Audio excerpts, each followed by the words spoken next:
I feel like it's probably not worth going over these again because they're pretty straightforward. But from here, let's approach this. Do you want to approach it like it's a real pen test, or do you want to approach it like I would approach it for CPTC? Okay, cool. That's going to be easier for me too. So we're going to want that full port scan. So I'm going to grab this service scan just to see what services are running. I already know my targets, so I'm just going to put them here. But normally you would have them in a file or something like that. Also, I can kill this.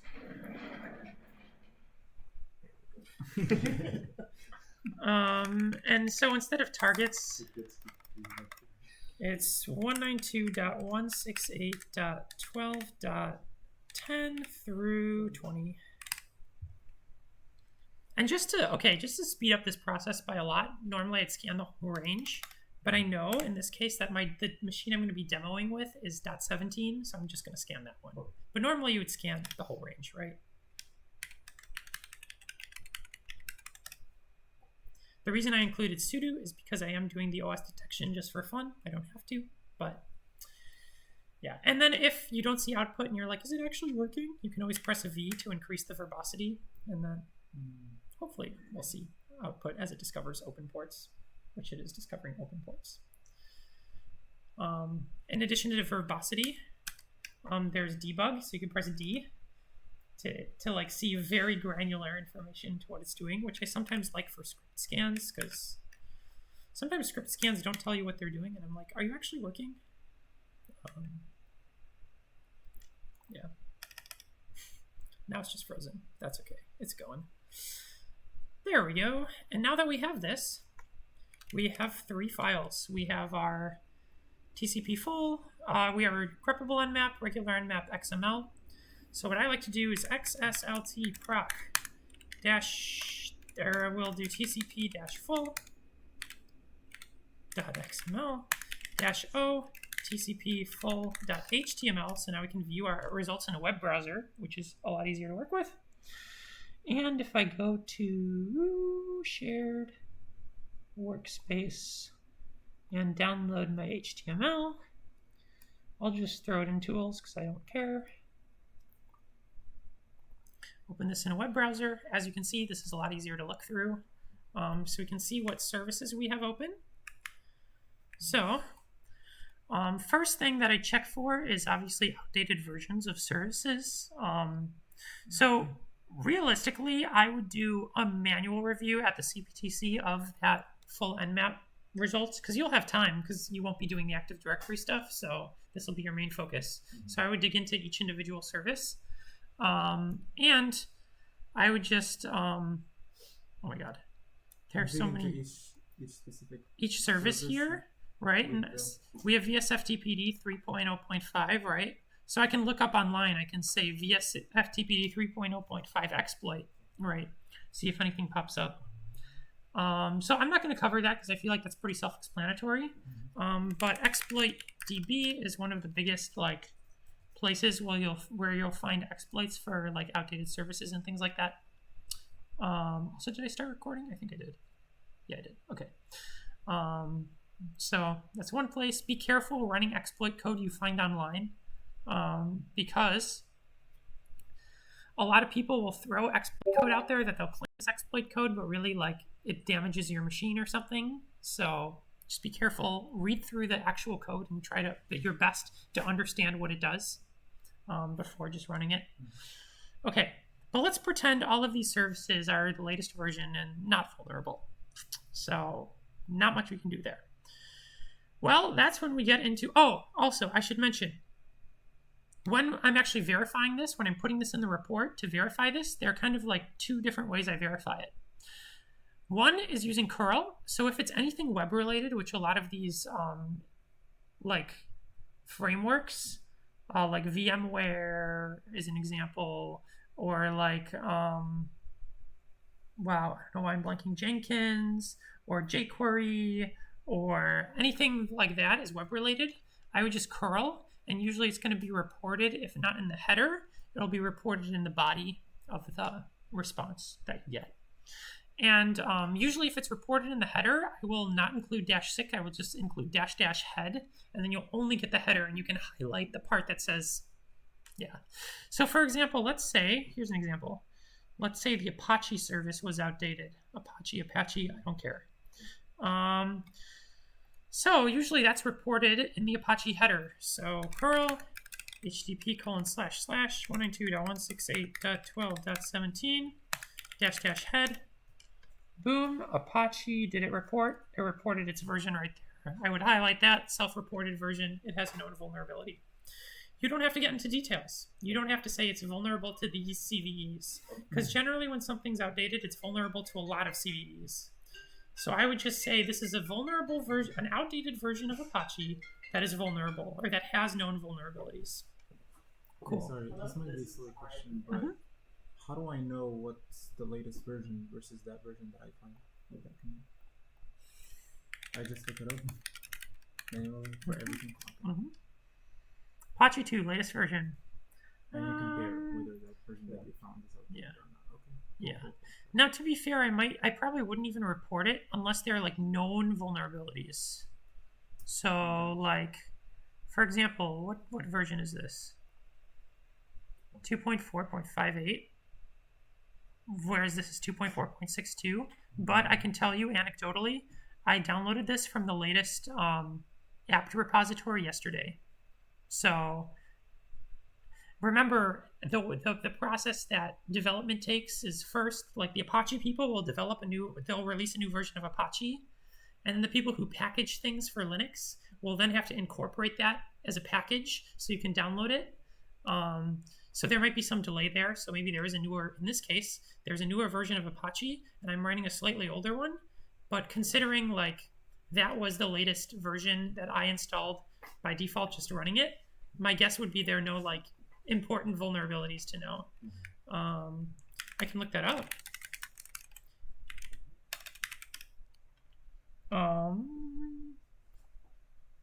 And we can look at it. So I guess potential information leak. I really like to look for NIST ones. So NIST usually has like a CVE database. So, and maybe it is vulnerable. I mean, who knows? We're gonna find out. So it's kind of up to your best judgment then to be like, okay, attacker opening a connection was able to block handling.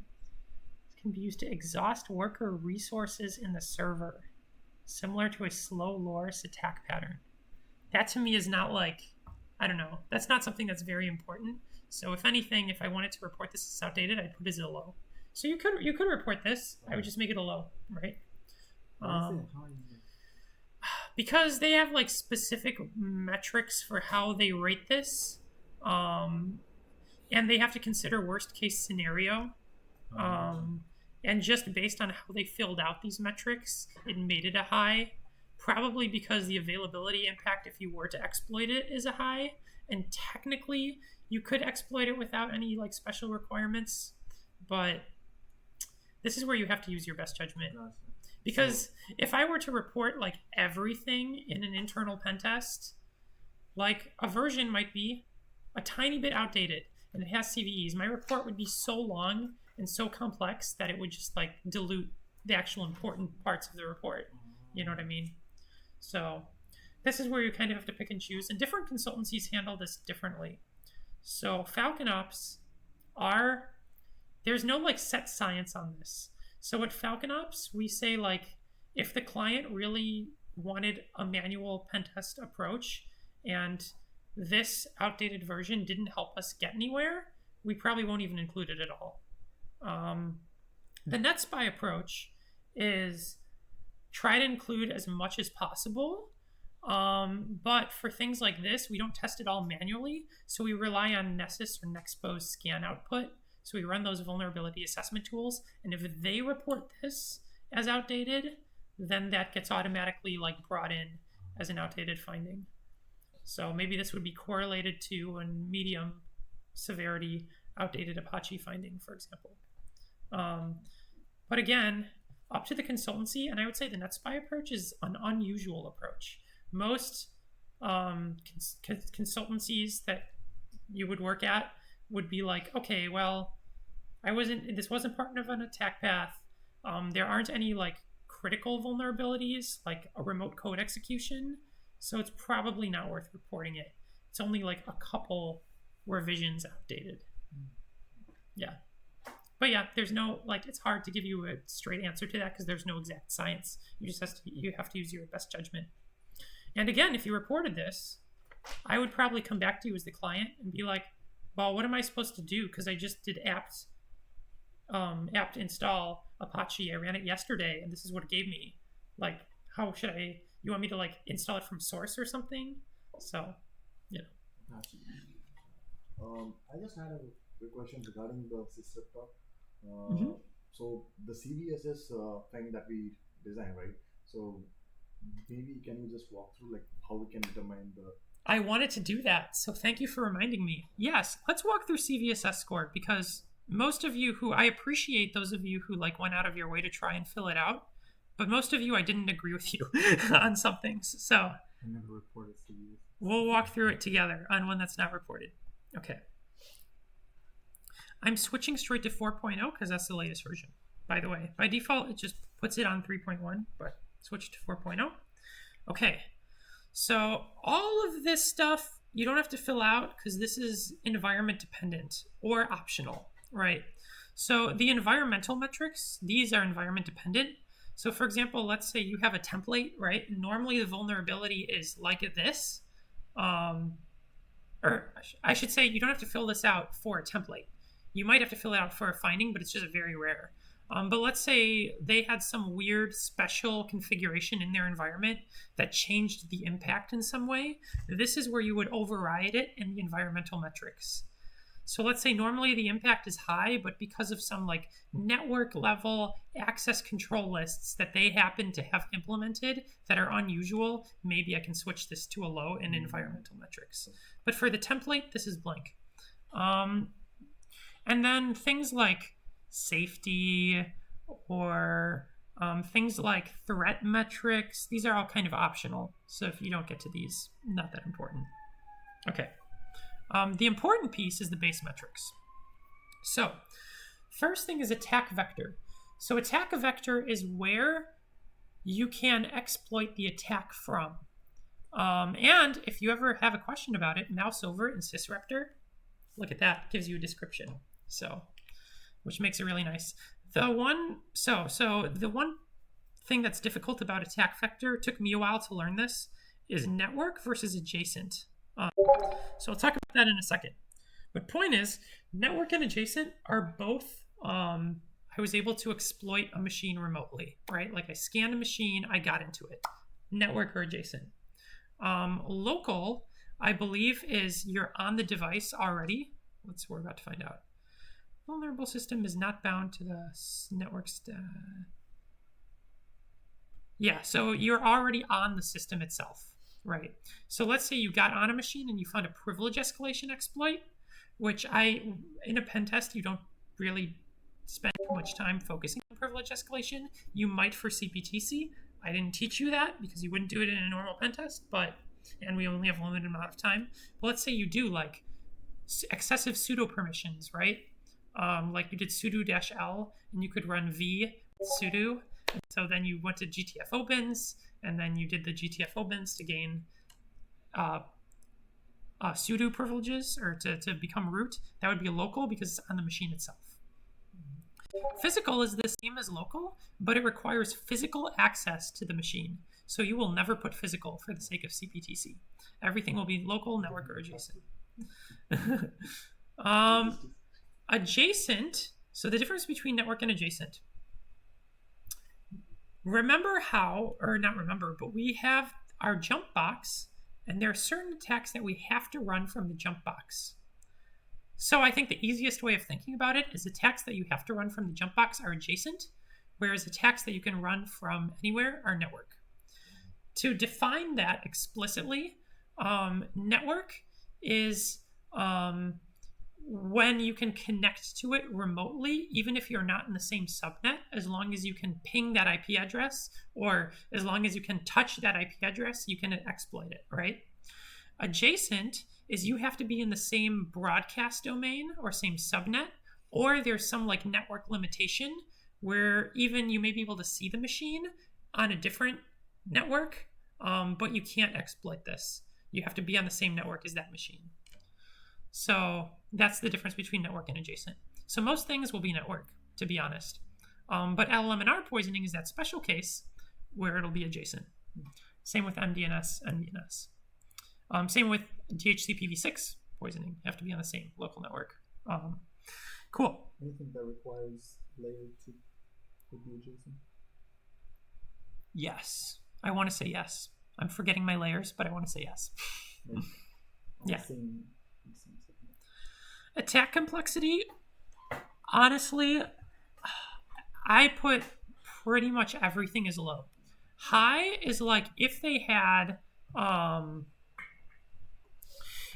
something like EDR or antivirus that's blocking you and you explicitly did something to get around that, or they had a network firewall that was blocking you and you did some like advanced evasion technique to get around that. Some of the things that Sysraptor calls out is, let's say you're doing a buffer overflow attack and you have to account for address space layout randomization, like you wrote your own custom exploit and for like privilege escalation, for example, and you have to get around these mitigating factors. That's when it would be high. But for everything that we're doing, pretty much like network related, low. Because like I could do an NTLM relay attack just using a tool that was already out there. Attack requirements, almost always going to be none. This just means that the system has to be configured in a specific sort of way for the attack to work. However, the way that it's configured is independent of like the attack itself. Mm-hmm. So, for example, in LLM&R, yes, LLM&R has to be enabled for this to work, but that's like a fundamental, that's related, that's the vulnerability itself, right? There's no specific configurations that need to be made in addition to that for this attack to work. So it's a none. Privileges required. What privileges do you initially require to be able to pull off the attack? So none for LLM&R poisoning, right? I think this one's kind of self-explanatory, but if you need low privilege domain account credentials, that's low. If you need like a local user account, that's low. If you need a privileged account, so whether that's a local admin or a domain admin, as it relates to the attack, it's a high. So, for example, yeah, I can't even think of an example off the top of my head. Usually it's like none or low, but yeah. Let's see if they have a good example for this one. Not really. Okay. Example, administrator. Requires allowing full access. Yeah, I don't know. Maybe if you reported, like, for example, clear text sensitive content in SMB shares, right? And you were reporting it for SMB shares that were only accessible to like administrator accounts or like were correctly configured to only be accessible to admins, but they still had like content that was not encrypted, that was sensitive. Or then maybe it would be a high. What about the weak Active Directory passwords, the last step that where we see all the hashes and we try to correct them? For that, we need to have high privileges too. So that would... Right, but think about the vulnerability itself, not how you found that out, but think about the vulnerability itself. The vulnerability itself is the weak password, right? A weak password you could use without requiring any privileges, right? So if you guessed a user's password, you could do that without having any domain access, right? So for that reason, that's a low. Yeah, but that's a great question. User interaction, none, passive, active. In most cases, it's going to be none. That's like any like network attacks where you didn't require a user to be there, like you just authenticated to a service or something. It's none. Passive is going to be LLM&R, MDNS, and NDNS poisoning because you need users that are performing like their normal everyday operations, but those would often result in those poisoned requests coming in, right? So that's where it would be passive. Active is where the user has to actively do something that you like tell them, like you incentivize them to do. So a great example would be reflected cross-site scripting, because that relies on the user clicking on a maliciously crafted link, right? They have to actively do that. That's not something a user would normally do. You have to like fish them and be like, hey, click on this link. For MITM6 would be none, right? For MITM6, no, because to actually receive authentication, you need users to be there and interacting with. Actually, that's a good question. DHCP6. That's a very good question. I would still probably say passive. I would still say passive because if the network is dead, if nobody's doing anything on the network, you're not going to get anything out of it. You know what I mean? Like, you're not going to get credentials if the network is like dead. So I would still say passive. Yeah. Although that was like a fair question. I had to think about that. So now this is where we kind of fudge it. I hate to say that, but we really fudge it. Because between high, low, and none, like there's no like concrete way of evaluating this, other than like if you're able to gain RCE, right, to a system, obviously that's going to be high on all three, right? If you're able to read information that's being sent over the network, that's sensitive information, that's a high.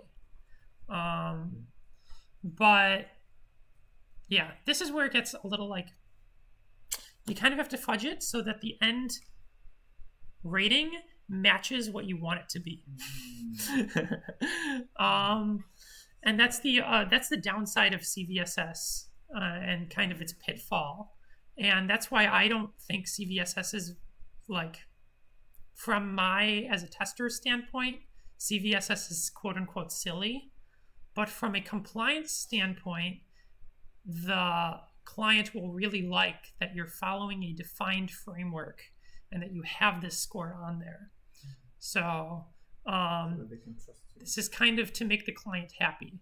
But you have to be able to argue whatever you select here, as much as there is some like play, you have to be confident that you can explain why you selected that and why it's that and not something else.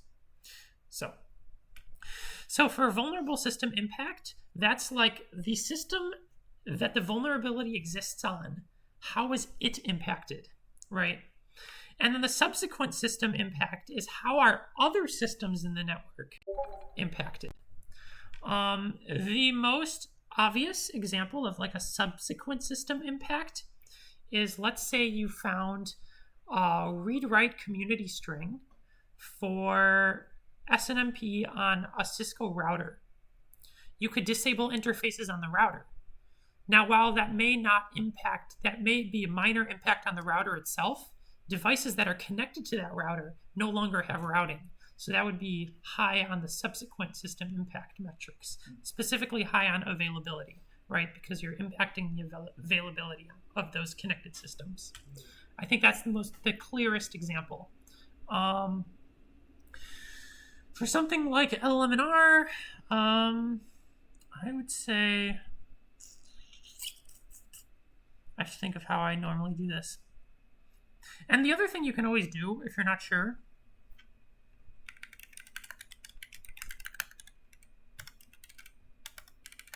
see what other people say. Usually there's going to be a NIST rating of some kind of CVE that's related to this. So stack-based buffer overflow, no, that's kind of different. So you can sometimes find a CVE that's related. Usually this CVSS score, it's not easy to find for things that aren't like an actual CVE, that don't have a CVE number assigned to them. But if it does have a CVE number assigned to it, you'll be able to find a good score to base this off of, and you could actually copy that. Can you ask ChatGPT? You can ask ChatGPT, but I've seen it totally blunder this, so I don't really trust it with this, unfortunately. Let's see what we do. I'm curious what we do for Anyway, vulnerables, I can probably figure this out if I really put my brain to it. Vulnerable system impact. We get hashes, and that can be used. So confidentiality, I'd say high. Say integrity high. Let's say high. Because technically, let's say you get that authentication material. You can change the password.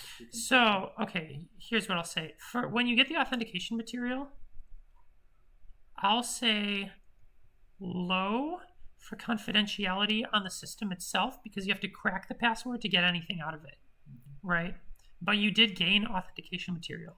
However, because of relays, you can impact subsequent systems. And I'll put that at high. Let's see where that brings us. Medium, I don't like that. Let's do like high.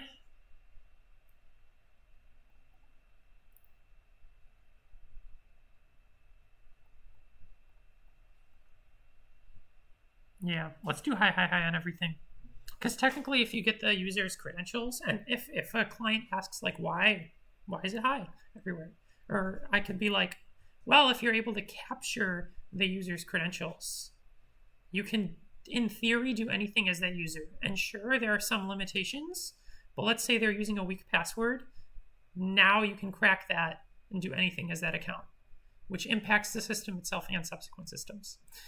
Again, if I gave this a different rating, I might give them a different argument, but just make sure that you have an argument for the way you rated it. Just give this one, then Yeah. make something up. Yeah, that's unfortunately how it has to be done sometimes. Now, whether you make LLM and R enabled a critical is also kind of a question mark, and different consultancies do this differently. So in NetSpy, this is a critical. Okay, this actually brings us to a really interesting point that I want to talk about. How do we assign severity? And there are different schools of thought on this. Even the severity itself is like, it's also kind of subjective in a sense. So NetSpy, where I work at full-time, their school of thought is, let's come up with, and I encourage you guys to emulate this. They came up with concrete criteria for what makes something a critical, high, medium, and low. And if it fits in that criteria, it is that severity, right? So their criteria for critical is code execution on a system that you did not have code execution on before. That's a critical, right? Initial access to the domain from an unauthenticated perspective is a critical. Because those two things are critical, they consider LLM and R critical, right? High is like if you're already on the domain and you can escalate privileges, that's a high, right? So the way I assigned severity for you guys is based on the NetSpy way. And I, for the most part, with some tweaks, I copied NetSpy severity for these findings. FalconOps does this differently. In FalconOps, we think this way. We think, okay, well, how likely is an attacker in the real world going to be to do LLM and R? And if you think about how most attacks are carried out, an attacker gets their initial foothold through phishing, and then they have a session running on a machine. To do LLM and R through that machine, you'd have to set up a bunch of like port forwards, and you'd have to spawn an interactive session, which is kind of like anti-command and control, because you want to be as little interactive session as possible in command and control. Point is, in the real world, this is not super exploited. So we make this, I think we make this a medium, because the impact is still large, so it definitely should be more than a low. But because it, like, if you take it from the perspective of an attacker who got in the way attackers often get in, they're unlikely to try LLM and R unless they've already exhausted other options. So different schools of thought, but I encourage you, I feel like that second way of arguing it is harder to argue to a client. They can be like, I don't like that. You're like, I would need explicit statistics on how often that's exploited. So it depends on what client you get. And that's why I think as a company, NetSpy is better suited for more difficult, not more difficult, but more perfectionist clients that want everything to be super like standardized and up to the point, and who are more like less laid back. Whereas I feel like Falcon Ops is a better consultancy for, I shouldn't say better consultancy, because I work at NetSpy full time, I recommend them first. But it might be a better fit for certain clients that are looking for a more relaxed approach, where they don't want necessarily everything reported, and where they really want what's important to be highlighted, right?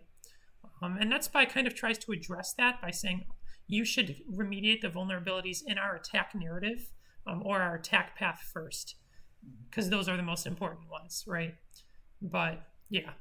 So now that we had that long discussion, and now you realize how not standardized this is, but if somebody put like LMNR poisoning as low, I'd be like, no. Or if somebody put like weak Active Directory password as a low or medium, I'd be like, no. That's at least a high. What's the difference between medium and low if you follow NetSpy criteria? If you follow NetSpy criteria, medium is okay.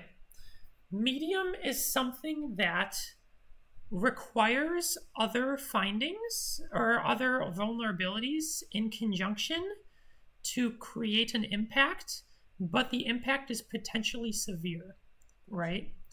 So, for example, MSDS machine account quota is a medium because it alone cannot be used to do anything malicious, but it, with other medium level findings, can be used to, for example, like do RBCD, things like that. So that's why it's a medium. A low is something like TLS encryption, weak TLS encryption.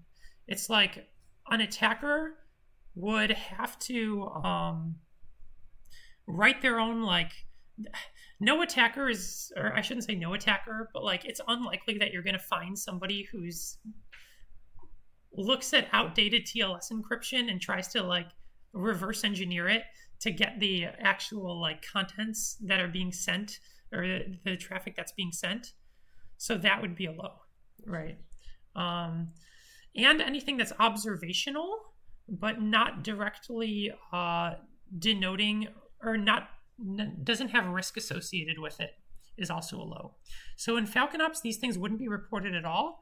But in NetSpy, we report things like admin count set on, I think I might have removed it actually. Oh no, low privilege account with admin count set. That just means that account was in an admin group at some point. So by itself, there's no risk associated with that admin count being set per se, but it could be evidence of a user that was previously part of an attack path, right? So it's evidence of potential previous compromise.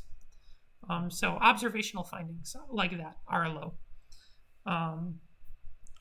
And like laps not installed, like they could be using secure machine account passwords, so they don't need laps. Or they could be rotating their accounts passwords regularly, so they don't need laps. But it would be nice if they had laps. So things like that. PowerShell logging not enabled, same thing. Like you're losing visibility, but it's not a vulnerability, right? Or I mean, it is like we report it as a vulnerability, but it doesn't have risk associated with it. RBCD because. So this is where I am disagreeing with NetSpy. Actually, so they report unconstrained delegation as a high.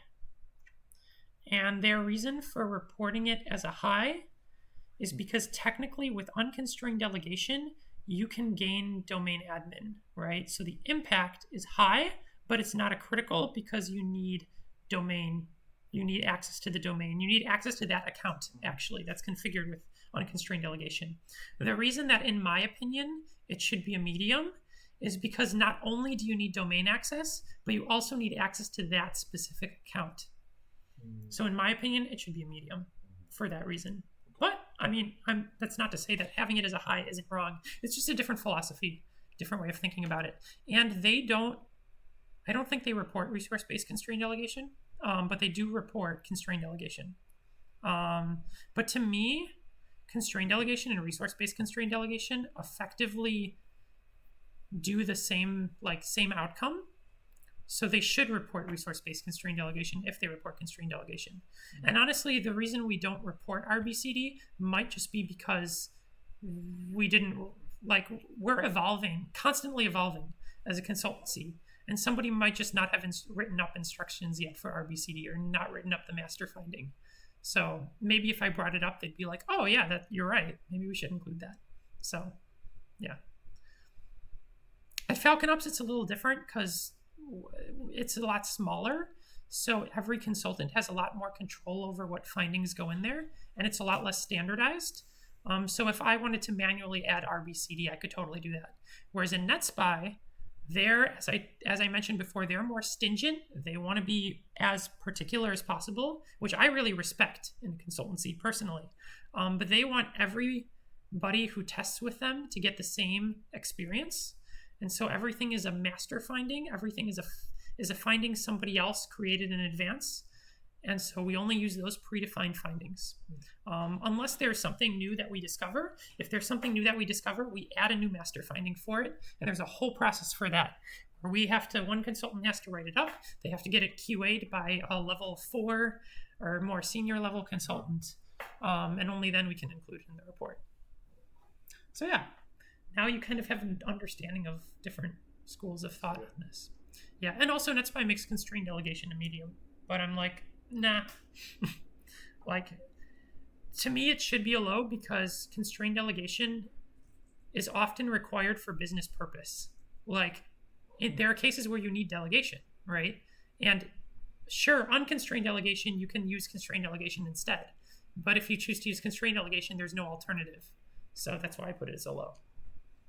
Because to me, it's an observation. It's an observational finding that you should remove it if it's not supposed to be there, but it might have to be there. Okay.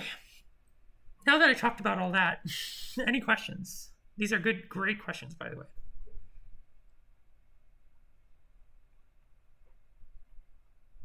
So yeah, just if you're looking through different reports from previous years, you'll see that different teams assigned very different severity on a lot of these. You'll see the same thing in the real world. So you just kind of have to learn to go with whatever the place you work at goes with. For the regionals, right? Mm-hmm. Did they use Sysraptor for reporting, or did they use Word template as the CPTC? You mean other teams? Yes. So I actually asked, and one guy mentioned a lot of teams like to use Ghostwriter, which is similar concept to Sysraptor. Though I haven't used it, so I can't tell you the exact differences. But yeah, similar idea. How's our template? Is it good?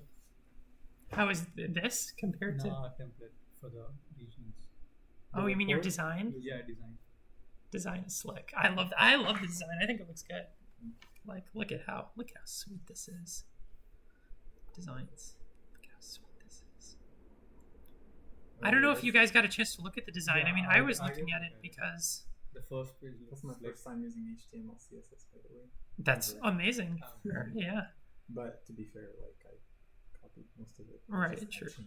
Just made some tweaks. But yeah, you had to understand it to be able to make those tweaks, though. So. Cover page, table of contents, executive summary. Yep. Tech path recommendations. Nice. I might say, as opposed to internal assessment, since this is all internal, I might change this to network or services, depending on how you want to approach it. I would probably do network assessment. But you could say internal network, and then this would be internal network findings. Right. But if you don't change that, not a big deal. Also, I love that we included a sample one, and you can see this is what it would actually look like. I wanted to test. Actually, I'm really glad that I did that because when I tested it at first, it wasn't working because I had I had a finding field that doesn't match what was there. So Yeah. I had to change the HTML variable for that. Yep. So now Exactly. I tested it. So this is just to show you. So for parts of this is formerly the NetSpy way of doing things, by the way. Not a lot of consultancies do use actual screenshots, but I like this way better. And I introduced it to Falcon Ops because I'm like, NetSpy does this. And we're like, okay, yes, we should do that too. So now we do it the same way. So I do I go back and forth, to when I'm like, how about we do this that I learned from the other one? So, but I think that's helpful to both of them. And for anybody who is watching this video,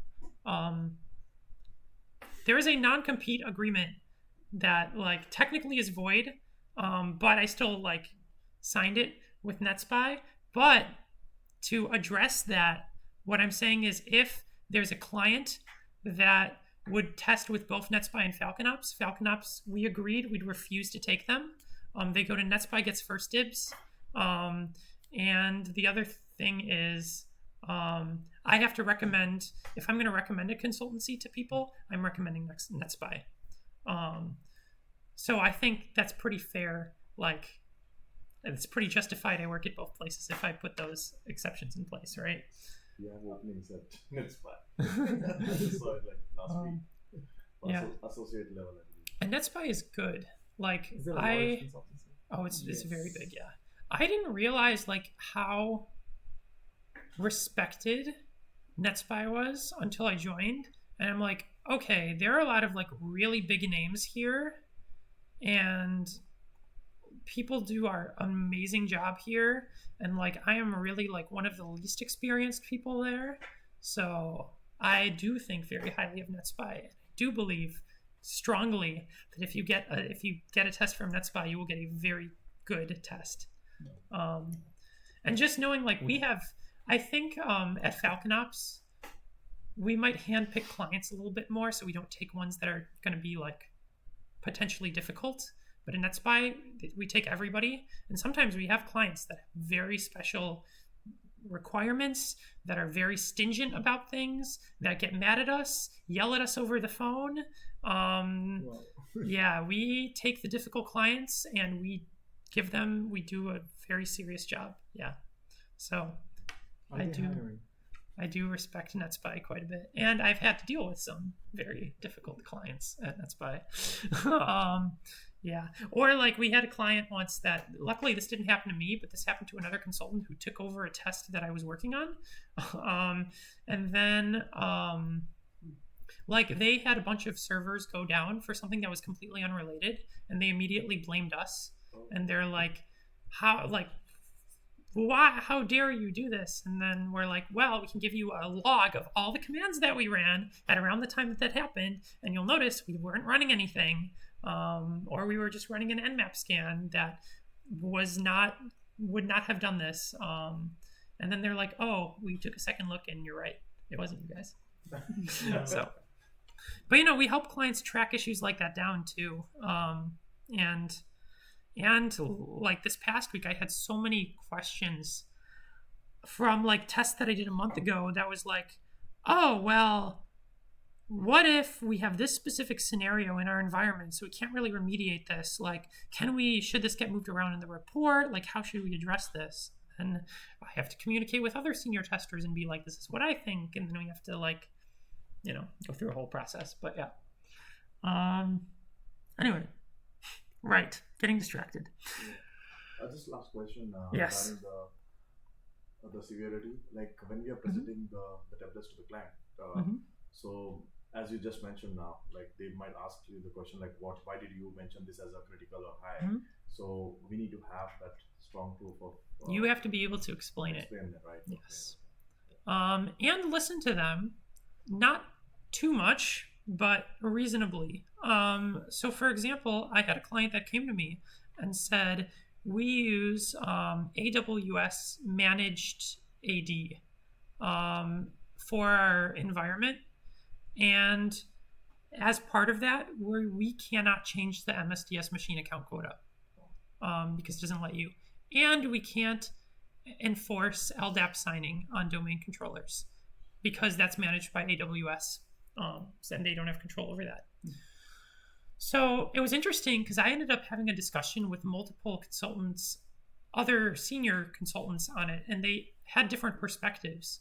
So the first guy that I took it to, my mentor, who I have a lot of respect for, and a lot of the way I do things I've gotten from him. But his response to that was, if it was eternal blue or something that was critical and they couldn't remediate it, would we then take it out of the report because they couldn't remediate it? Like, no, it's still a critical, whether or not they can do anything about it. And by the same token, this is still a medium, whether or not they can do anything about it. I took it to another senior tester that was technically above my mentor in the chain, and his response was that the goal of this pen test is to offer remediation recommendations, and if we can't do that, we should still make the client aware of the vulnerabilities, but we can't dock them and put a severity on it when we can't give them a fix for it. So the way we ended up handling that is we made it an informational severity finding, or an info. And so it's still on the report, but it's not in the mediums. So they can still see that it's like a risk, but they know that there's nothing they can do about it. So you'll get questions like that from clients that are just like, like that are hard to answer, that don't have a right answer, and that different consultants will have different opinions on it. Or I had a client that came to me recently and was like, so as of CVE, there was this 2022 patch that was released where now for the supported encryption types for service accounts that we report weak supported encryption types, which I believe I did include here for Kerber roasting. But it used to be where if it's unset or set to 0, it by default uses weak encryption that's easier to crack if you were to do Kerber roasting. I had a client come back to me and say, well, hey, all our domain controllers have gotten this patch, and this patch addresses that. And so wouldn't those accounts then no longer be like, wouldn't those use AES by default? So wouldn't you have to go back and like change this finding? And then I reevaluated that and I'm like, okay, you were actually right. So then I had to go in and like tell the other consultants, and we had to change the way that we report that finding, or the way we look for that finding. So it's an evolving process. And sometimes clients will teach you, assume your client is as smart as you. Well, when you're explaining things to them, I assume they know nothing. But when they're offering you advice or requesting changes, take them seriously, because sometimes the client will know more than you on some very specific thing that you just didn't know. So. In CPTC, they know. Yeah, in CPTC, if the client, well, they're also playing a game, right? They're pretending to be this fake company, so they might come and they might pretend to be dumb, but like get mad at you for something that you didn't do. So just be aware that treat them with respect. That's what I always try to like treat clients with respect, and I always want to take your consideration. And I've even had clients come to me. I'm telling you these stories because I feel like these are good like scenarios to be ready for, because they could play out one of these. Another example is I had a client come to me and say, so NetSpy, because of our philosophy where we're very particular, perfectionist about everything, right? Everything is well defined. The way that we report is we don't give our opinion of their security posture. We just say, this is what we were able to do, right? But in the executive summary, right, this is the piece at the top.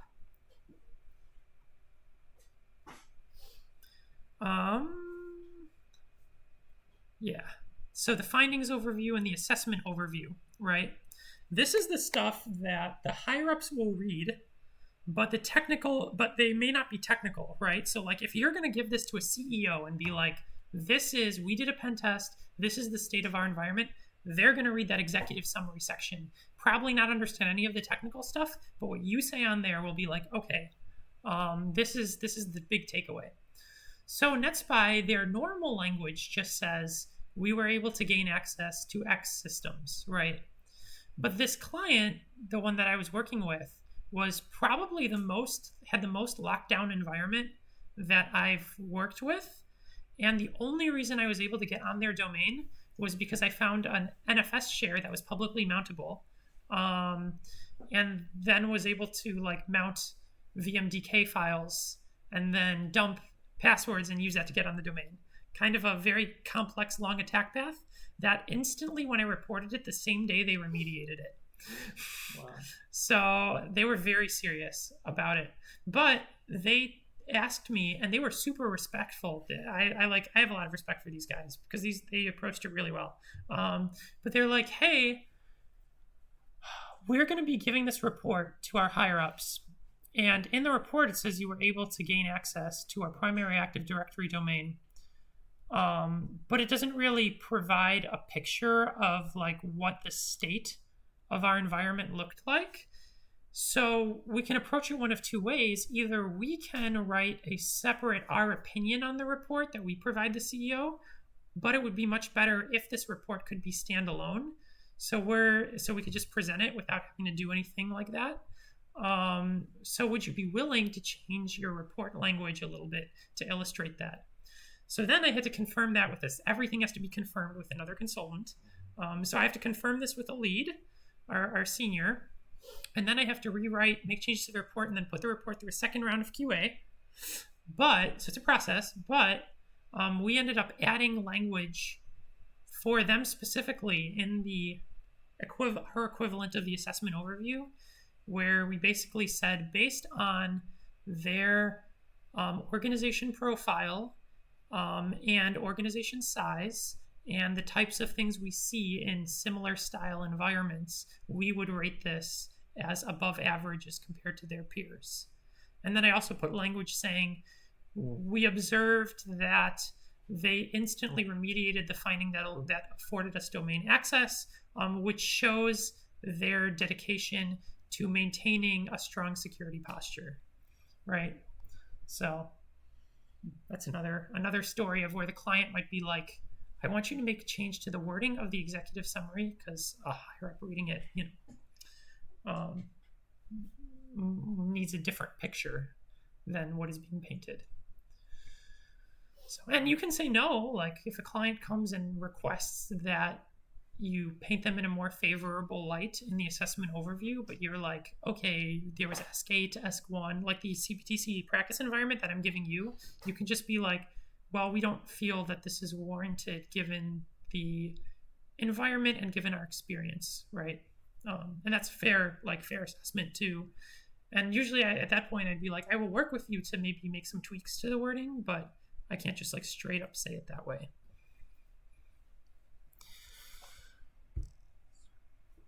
Okay. Any more questions? These are great questions. No, let's go back. Okay, now that it's 8:14, it was funny because as I was leaving, my dad was like, "Oh, I probably won't see you tonight," and I'm like, "No, I'll be back like 6 or something." He's like, "Yeah, right." It was so funny. But okay, so the second way that I verify outdated services is through Nmap, right? With the -SV to get the service version. That's another like obvious way. So anything that's not web related, so like FTP, SSH, all of these here, I would just use Nmap-pn-p-sv. Yeah. Most people are not like this. I am very anal or perfectionist about the order that I put flags in my commands. They will always be the same. And I always do it from broadest to narrowest because I feel like ideally everybody should be like this, in my opinion, because it's the cleanest. You want the report to be as clean as possible when the client gets it. You don't want any variation, like any inconsistencies in report language, inconsistencies in commands. But the reason I put the PN flag first is because the first thing that Nmap does is host discovery, PN tells it avoid host discovery. The second thing that it does is it scans the ports, right? So then I put the ports next. And then the last, it runs scripts. So then I put scripts. And then I put the target at the end. Because the target is not a flag, it is a parameter. It is a parameter in and of itself, right? Required parameter. So you don't have to do it this way, but as you'll notice, I do that. I follow that same idea everywhere, so it's the same everywhere. Okay. Phew, all right. How do I want to approach this? You have the ports now, the open ports. Yeah. Oh, yeah. While we were talking about this, my scan's finished. Let's go. Oh, wait. They were already finished. I'm done. That's right. Yeah. So at this point, I take a look at what services we have and what we can do with it. So again, Wednesday I'll approach like a real pen test. In a real pen test, I wouldn't dig into each individual service, but today I'll approach like CPTC. So I see VSFTPD. Let's say I figured out that it wasn't outdated. And all of these I installed yesterday, so they shouldn't be outdated, or they shouldn't be vulnerable. It's possible, but they shouldn't. So VSFTPD, what can I do with FTP? I have so many things open, it just bothers me. So I organized this a little differently than when I was showing it to you on Wednesday. I organized it by terminal access, file sharing, database, GUI access, and other. So FTP falls under file sharing, right? Now here are the main vulnerabilities under each one. So if you open this in Obsidian, you have this nice outline. If you open it in GitHub, you also have this nice outline. Also in the top right, 3 dots, same outline, you can click to jump.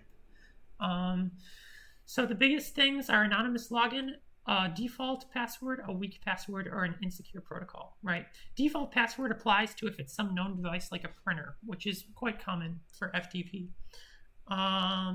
So a lot of these are how I would do it on a pen test.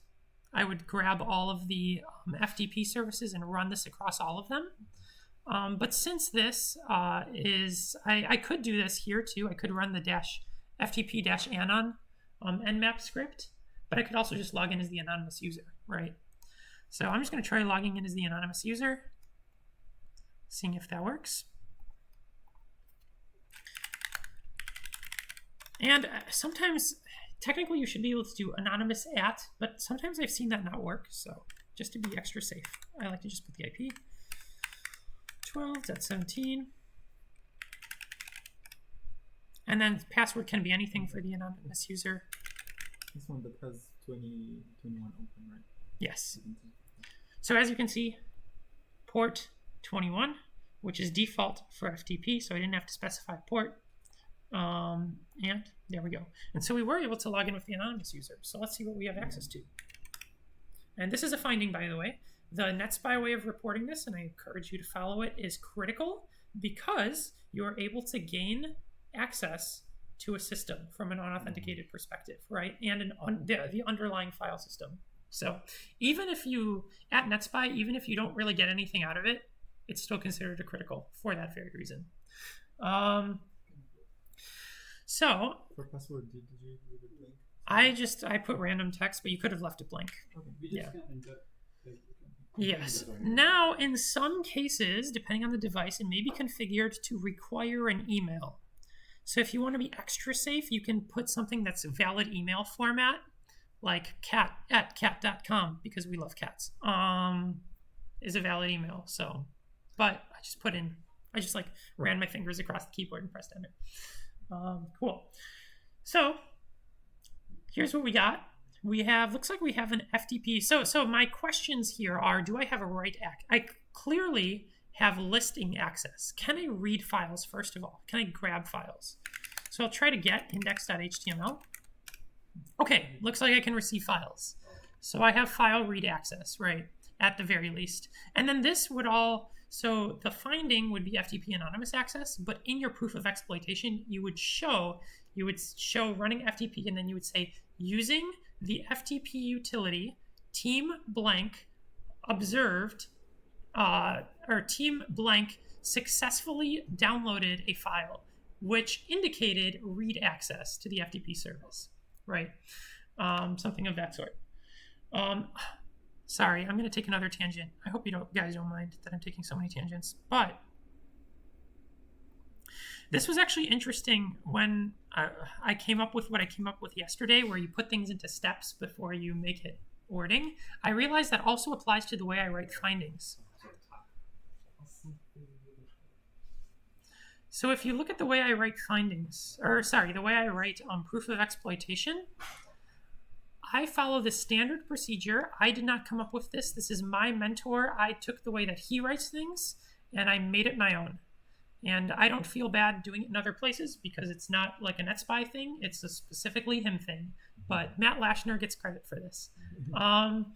So using blank consultancy, usually observed or validated blank, right? In this case, it doesn't make sense. I could have said observed LLMNR traffic, but this is the language that I took from him that happened to be detected in this case. But as a general rule, using tool, team, observed or validated blank. So everything is written in this language. Using responder, team detected. I'm trying to find another example. For something like this, I had to point out that I did it in a different terminal, right, at the same time. So that's why I said simultaneously in a second Linux terminal, team blank, or team did this and observed, right? So if you take a look at, let me show you another example of one that, like, I don't know. Do we have ADCS S8 here? And TLM relay day. I probably wrote this one up. I should have written this one up. Oh, this is going to be like the same thing because it's also not poison. But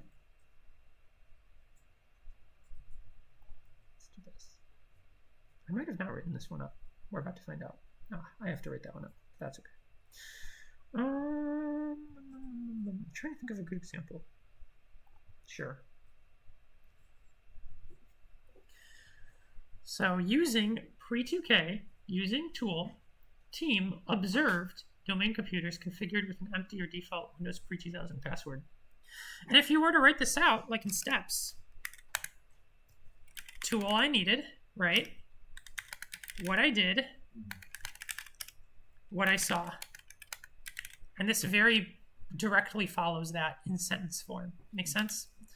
And then I also like to put the tool, if it's a non-Kali tool, this is what we do it in NetSpy. If it's a non-Kali tool, we explicitly include a link to it below so that the client knows what the tool is. But if it's a Kali tool, we just say it's a Kali tool.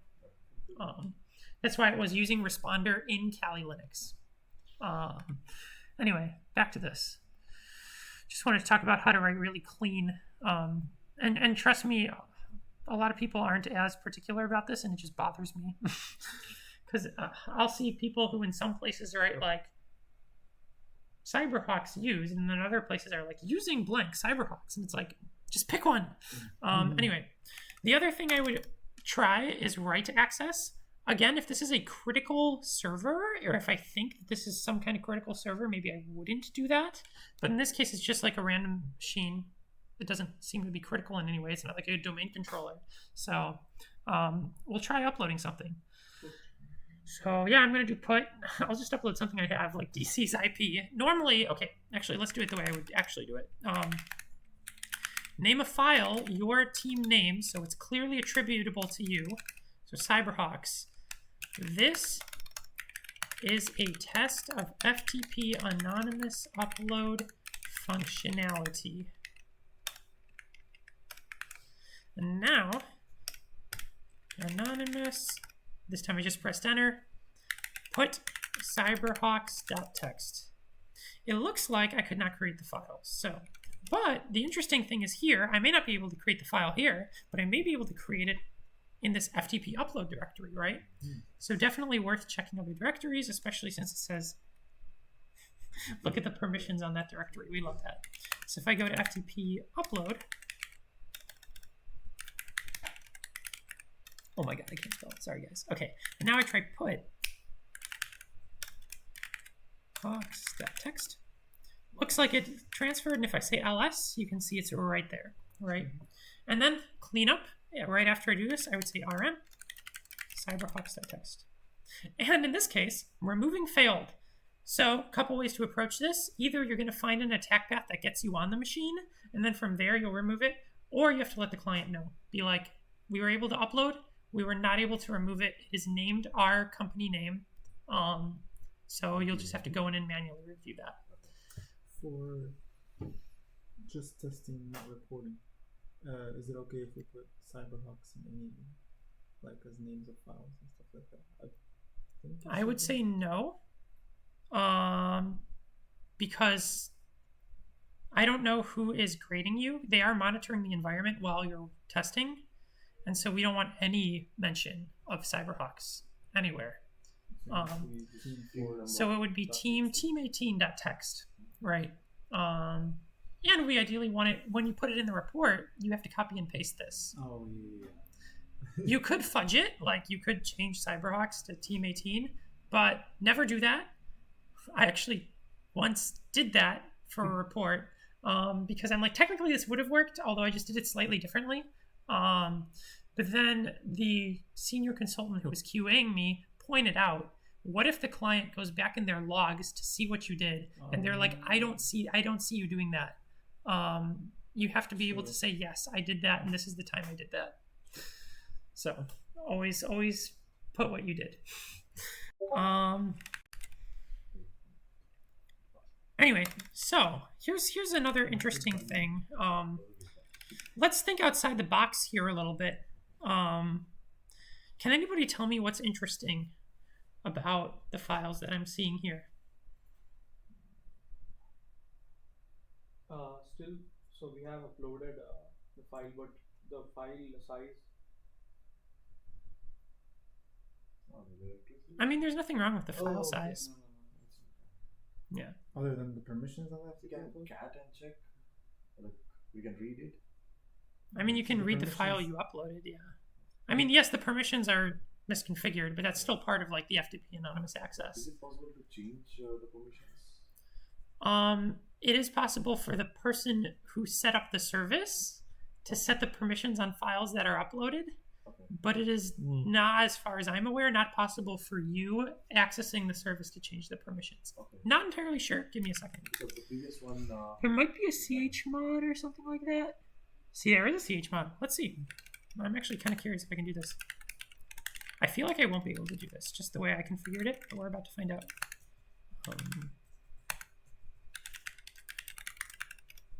Yeah, permission denied. But maybe you could be able to do that. But yeah, so there's something weird, and I'll give you a hint. We see index.html. What is index.html? So it's a file of HTTP, so we can upload things on a website. Yes, that. So if I see... CyberHawks.txt is on website, I guess now. Yeah, so index.html. Let's see if there are any like web services running on this host. IIS. And, well, it's Linux, so probably not IIS, but we have Apache, right? So that's a web service. And if you were curious, like HTTP, right? That Now makes it we very can clear. upload any remote shell and directly execute it. Well, hopefully. Well, let's check this first. 192.168.12.17. Thank you. So we do have that default page, which is probably going to be that index.html. Let's see if we can access that. File. Yes, we can upload. Is it upload? So it didn't find, it might just be upload. Upload. Yeah. So it looks like we have a directory listing here, and we do see our CyberHawk.txt file. It's always worth checking the full path, too, because this might have returned like 401 unauthorized, but if we look for the file, we can see it, right? So we have to figure out what languages this web service runs, or just try some out that are popular. So a very popular one is PHP, so maybe we'll try uploading a PHP file. But there is also one more tool that can check the web technologies. Like Wappalizer, for example, Yes. can. Yeah. I'm curious if it'll. So I don't know if it'll actually detect it on this one, because I'm not actually running anything with PHP. It's just supported, and I don't know if it announces it. But we'll use Wappleizer because we can. It's also, you can get standalone CLI tool, but I just use the browser extension for Firefox, which always takes forever to boot up for whatever reason. But there you go. See, I have Wappleizer right here. Just do 2.168.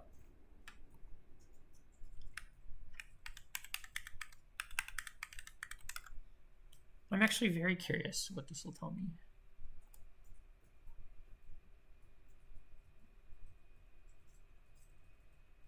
This one was installed with script.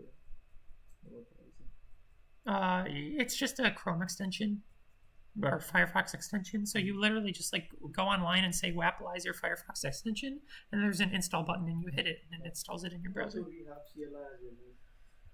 I mean, Wappleizer does have, it's true. So if you're going to use Wappleizer, you'd have to use it on Windows because you don't have GUI access to a Kali. Again, if you run into this scenario, you could just also just try uploading files. Maybe I wouldn't do that in this case because I can't remove them, but in most cases you can usually remove them too, and so it's not a big deal.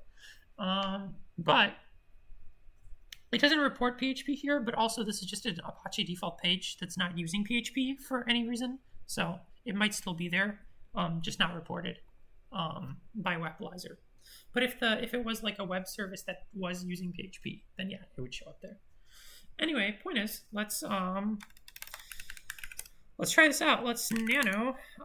We'll call this cyberhawks.php.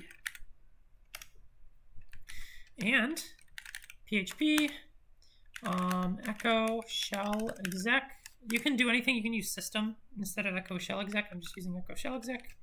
And we'll just do who am I? Or actually, because we can't delete, I want to avoid putting files on there if I can. So I'll just do something like this. And hopefully I wrote that right. Might be worth testing it, but YOLO. You wouldn't believe how many times during a pen test I say YOLO, which is bad. You should always test everything, but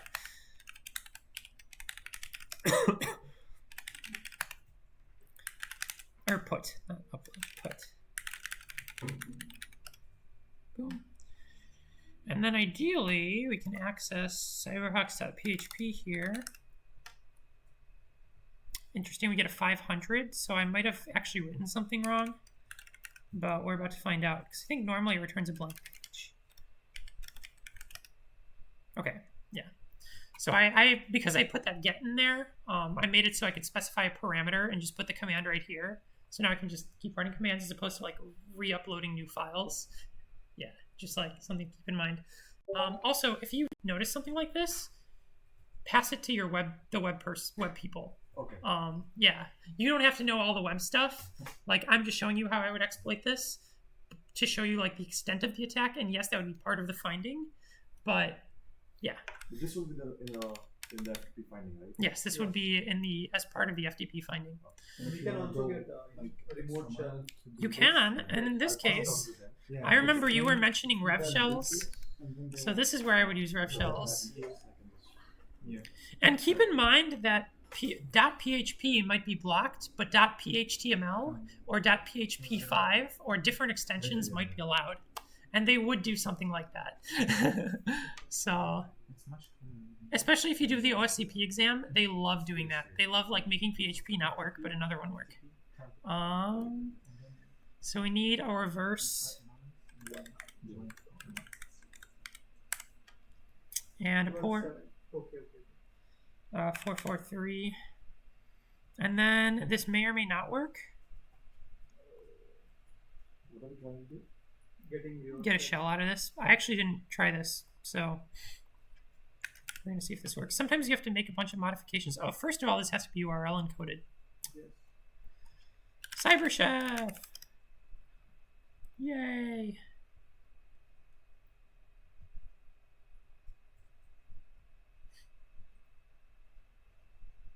Don't take forever to load, thank you. And then URL code. URL encode. Boop. And let's just encode all special characters just in case. Boop, right click copy. Paste. And then we're grabbing this on here. So NCNV 443. I like to do 443. Whoops, I'm dumb. NC envelope. Envelope. I like to do 443 because usually that's not blocked by any firewalls. Just no. And in this case, since the page is not hanging, my guess would be it did not work, so I'd have to play around with it a little bit. I might have to do some additional, like, okay, do we have bash first of all? Which bash? User bin bash. Okay, so it's using user bin bash, so maybe we can try that instead.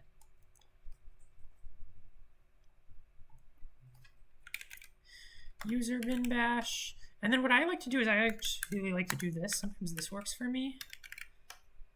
Okay, so it will open the bash folder. Ideally. So you just gotta kind of play around with it till it works. Try different ones. This one has tended to hopefully work for me. Hanging, that's a good sign. Boom, we have a shell. Cool. And all that good stuff. And now I'm very curious, can the www, that was a mouthful, data user remove these files? Oh yeah, you can't tab complete. .php. They sure can. So, whoops. This is what I'm talking about, where you may not be able to remove it with the FTP, but you may further compromise the system. Or let's say this is a domain join machine, which isn't, but let's say it was, and I was domain admin. Well, then I can evil WinRM in and then remove those files. So just keep in mind, the less cleanup the client has to do, the easier it is for them.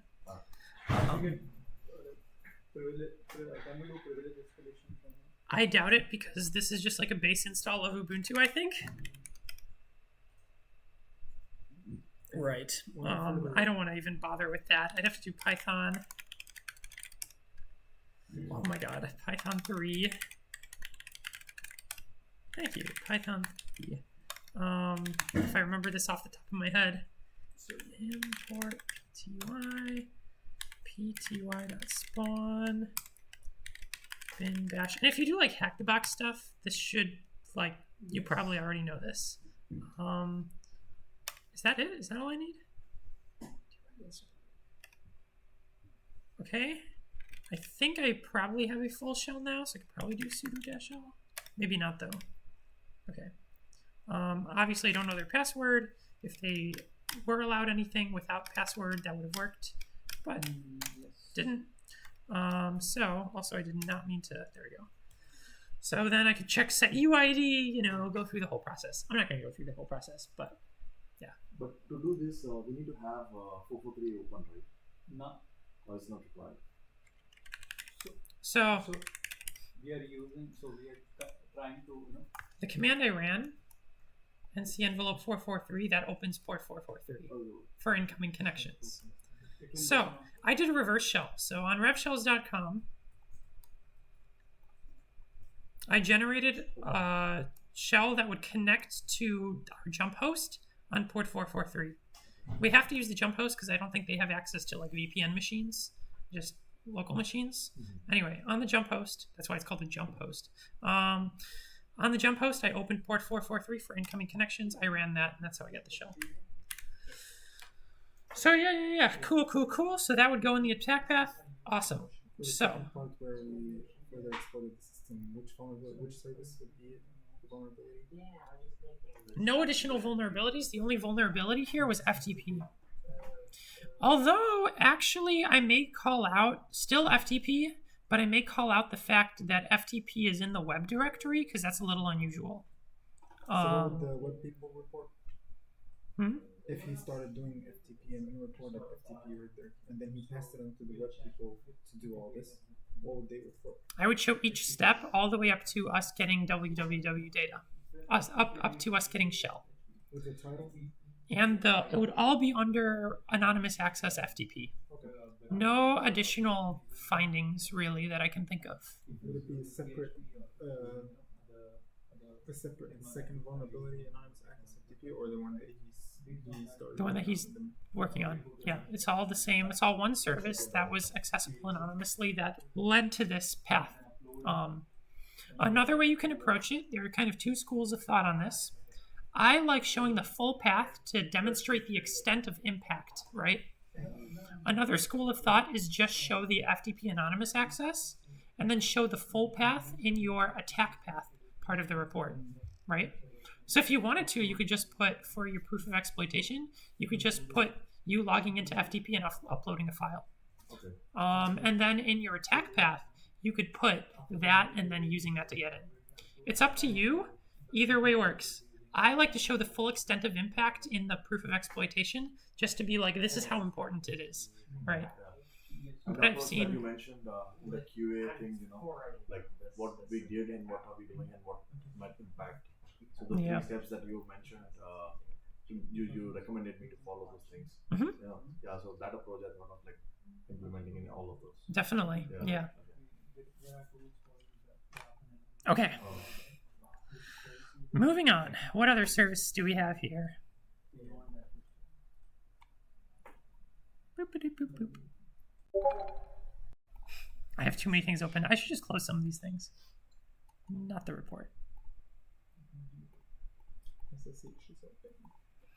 SSH is open. All right, let's see. What can we do with SSH? SSH is one of the things we can do the least with. Usually the least interesting.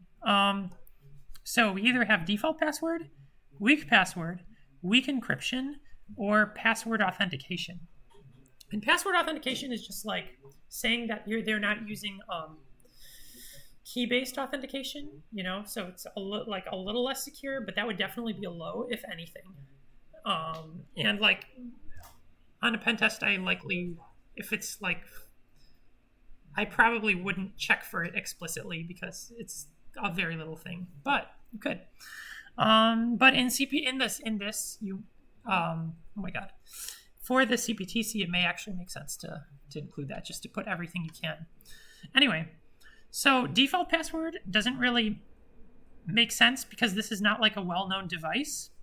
So a lot of the times to figure out what kind of device this is, if it is a well-known device, I'll look at what's on the web page. Like I'll look at the web page and usually it'll say like printer or VoIP phone. But this one is just an Apache 2 default page. So it's clearly, or not clearly, but most likely just a base Linux distro.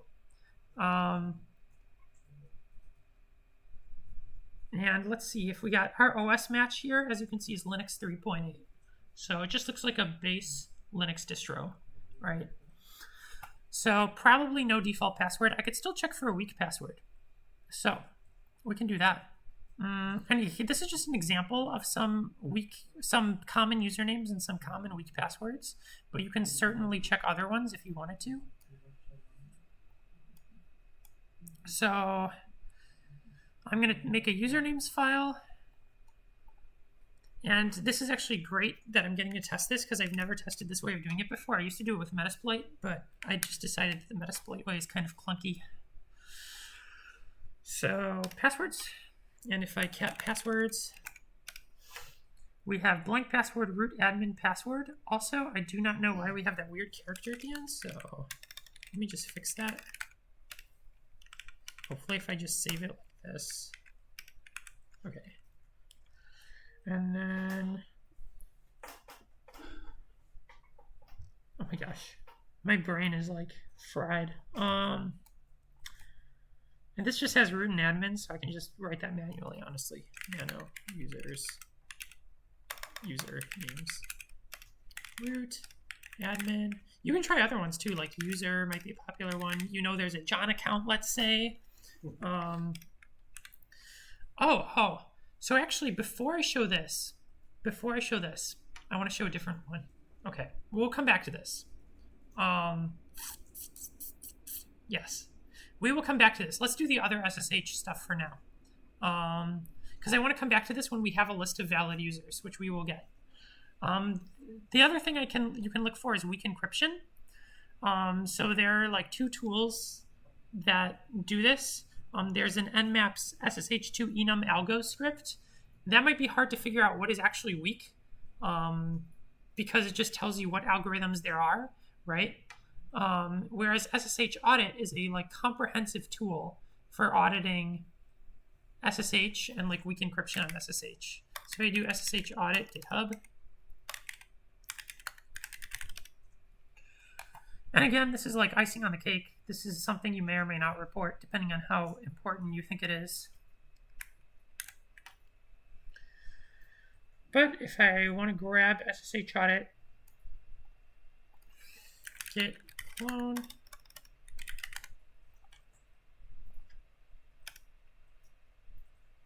and I probably should have included a link to it on the sheet, so maybe I'll do that, but you can also just look it up.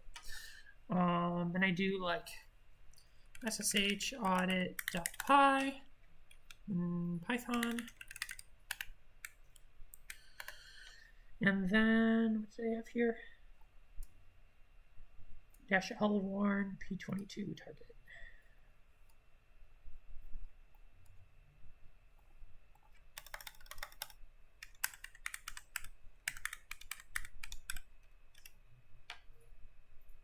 Boom, and you can see how it audits all of the key algorithms, right?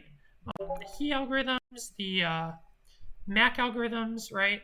Or I should say key exchange algorithms and MAC algorithms, and it tells you which ones should ideally be removed, right? So this is if you want to be extra, like super extra, right? Normally I wouldn't look explicitly for something like this unless a tool like Nessus or Nexpose is calling it out, in which case I would include it as a low, if anything, because this just means that somebody who's sniffing the connection could potentially maybe decrypt the connection. Yeah, and this one is like a normal person couldn't, but like this specific algorithm is known to be backdoored by the NSA. So maybe the NSA could, it's like not super important. But if you want to be extra, just want to show that. And that's most of what you can do with SSH. I mean, the other one is password authentication, which is like pretty straight. I mean, there's an Nmap script for it, but it's also pretty straightforward if you just go like SSH 192.168.12.17. Doesn't matter what user I do. I could just say like user. And it's requesting a password, so it supports password authentication, right? Otherwise, it would say denied key-based authentication only. So that's all I can really think of with SSH. It's not like there's not many interesting things you can do with SSH, other than SSH is a great protocol for like trying weak passwords if you have a list of users. So we will get to that, because guess what we have? We have, if we take a look, I keep going all over the place, we have port 25, which has SMTP. And SMTP is known to allow you to enumerate local users, right? So let's move on to that one. So looking at SMTP, which is under other, there are a few different problems associated with SMTP. First one is if it's an open relay. Like we talked about earlier, that means you can potentially send emails impersonating employees, or send emails through that relay, right? Even if you can't impersonate employees, the fact that you can send emails from that relay, you could spam people with emails, right? So, and that would be from their internal environment. So, so they would be legitimate. Sorry, I keep not finishing my thought. So it looks like we had it over port 25, right? So we can try this out. Let's try this Nmap SMTP open relay script. I'll just grab this part from here.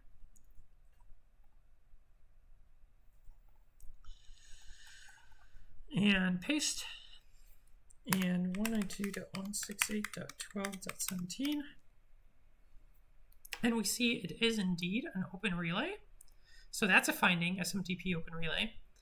And then let's see if we can send an email as, I actually have not tried this, as like somebody in the CPTC.local domain. right? So normally your client will have emailed you at some point, whether that's for the kickoff call or whether that's for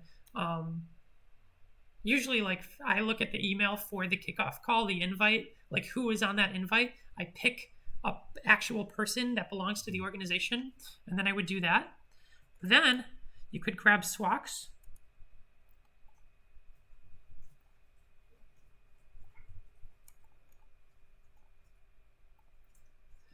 And then I would just change the things that I need to change here. So for example, instead of consultancy, I'll say the team number. So I'll just put Cyberhawks for the sake of demo purposes. And then the from, I would change to be the employee that I want to impersonate. So CPTC.local, we'll just say employee, sure. And from CPTC.local, I highly doubt this will work. If it does, that'd be really funny, but I'm going to try sending an email to myself because why not? And then you would use your company email, but in this case. Or actually, I'll do my... And then be sure, like, this is very clearly, if they're auditing for something like this is very clearly like a sample email used for testing, right? And it has our company name in it. So, and then of course I have to specify the server, which is 192.168.12.17. And then, so I would put this screenshot in there, and then I would highlight this part because this is it responding to us saying that it's okay, that it sent the email. And now I have no idea if like the email will go through, probably because this is not a trusted, oh my God, it did. Yeah. It didn't even get put in spam. That's hilarious. If it didn't get put in spam, that's hilarious. Because okay, actually that's not hilarious. Because this is coming from Illinois Tech's, because this server is on Illinois Tech's network, it'll send it, yeah. That's why, that's the danger of an open SMTP relay internally. If you're able to send things from their internal network, it's going to bypass spam filters because it has the correct like SPF DKIM. It passed that. I just, although it is really cool to see that. We can do phishing if open relay is open. Yeah, so you could do phishing attacks. That's how you could probably do it. That's how the attacker can get into the network. Yeah, the first thing you'll see. But then the hardest Now the part real is question is, can I do? Oh my God, I kind of want to try this. Wait, I'm so curious, guys. Wait, hold up. What if I do? Give me one of your emails.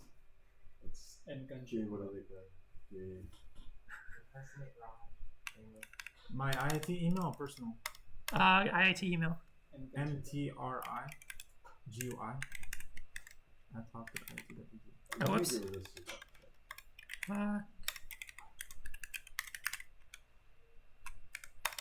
That'd be amazing if this works. It may not allow you to do like, you know, legitimate use. It may like block it somewhere in the chain, right?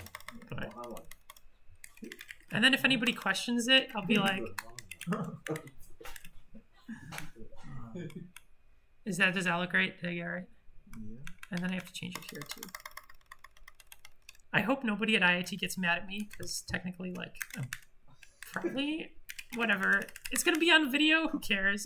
This is for Cyberhawks, guys. This is a learning experience. Yeah. I have Consent. Yes, I have consent from the person I'm doing this. Yes. I even put Cyberhawks sample email, right? Come on. They'll know. Okay, we'll see if it arrives. If this arrives, I'll be like, my mind will be blown. I don't think this will arrive. I think they'll have a filter somewhere that blocks this. But IIT, you can expect. yeah, okay. I think they have a filter that's blocking something like this. But it's not going to be in spam if it doesn't show up here. If the other one showed up here, this would show up here too. Yeah, okay. That's what I figured. So they have, so this is, when I report this finding, I didn't write this out for you guys because I felt like this would be overkill, but at NetSpy, we have 4 different scenarios that we try. We try non-existent user from the correct domain, from the internal domain. We try an existing user from the correct domain. We try a non-existent user from, and then we try a non-existent user from an external domain. And I'm forgetting the fourth one. Yeah. But we have four different scenarios that we try because one might work and the other one might not, right? Like this is still interesting to me that like I can send. So it's possible I might be able to send emails as a user who doesn't exist, but is still at hawk.iit.edu, right? That's possible. I could try it. I don't know if I really care to try it. But clearly existing users are blocked, right? So this would be the external domain scenario, right? Wait, so we could theoretically do something that doesn't exist at hawk.it.edu would still get there, right? Yeah. So would it go through? It's just a question of how they block it. Ideally, they should be blocking it. So this should not work. But just like what I just tried should not have worked. If we try a variation of mtrig, yeah, like somebody who doesn't exist. Yeah, that one or something. And the from name shouldn't be whatever, just in case. That that's still very interesting and dangerous because it's ad hoc at it.edu. Somebody will could trust it. Yes. Right, but I think so. Technically, if they configured this correctly, everything that's at hawk.it.edu should be blocked. Oh. But there might be, depending on how they configured it, this may work, right? Okay. So this would be it shouldn't work. Like if they configured this correctly, this will not go through. Yeah, I don't think this is going to go through. But I have seen, so here's the thing. Because this is an open relay that I set up myself, it is going from my relay to the IIT's relay and then being pushed outwards, right? Or I don't even know if it's being pushed outwards or just sent to me because we're at IIT. But and it looks like it didn't go through. But if you see this in a client environment, that was a relay server that was configured by them. So it's very likely that that is a legitimate relay server that they are using. And so you will be able, so what's probably happening here is because this is my open relay, it's probably being passed to a legitimate IIT relay and it's seeing at hawk.iit.edu is not valid, so we're not sending it forward. Now, to be fair, I do find it weird that it's not verifying the legitimacy of my relay, but whatever. But in a production environment, they'll usually allow that to go through and you will be able to send emails as the client, which is quite a flex. I like to pick, so I also like to, if I can, pick the person that is my direct point person that I'm corresponding with, and use them as an example and put that in the report because it's just that really shows you the impact. I sent an email to myself from you. If you go back to that command which you ran, so for an example, yeah, over here. So as you just mentioned regarding you're communicating to one of the person from there. So which part of this do I need to mention the email ID of theirs, and what would be the from and to, Yeah. So I feel like it for the most part it's pretty self-explanatory. So to is just you. And from is just whatever from email you want, right? Okay. And then make sure if you wanted to, so if I didn't include this header, it would still go through, but it would probably give me a phishing alert because it'll be that's weird that it's not giving you a name associated with the email.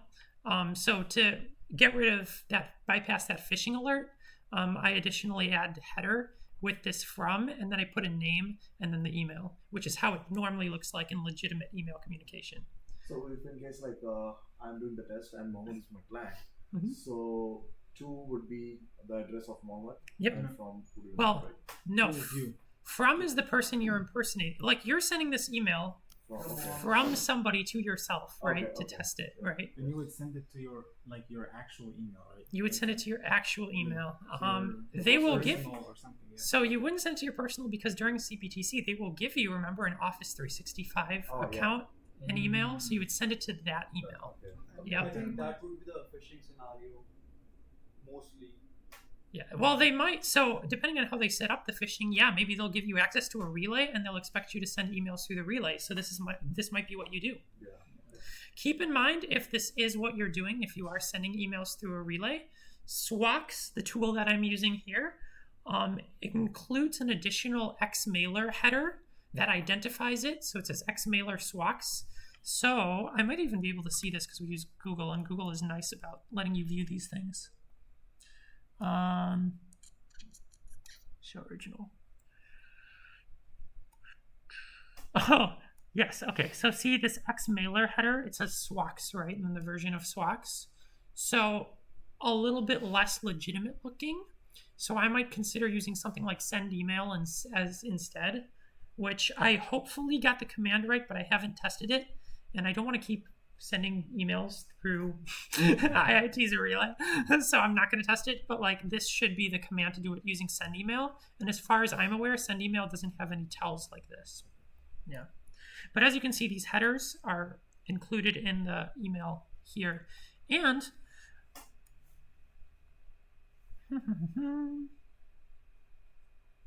does not designate parameters.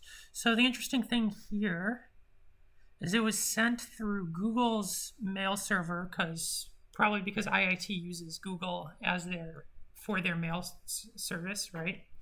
Mm-hmm.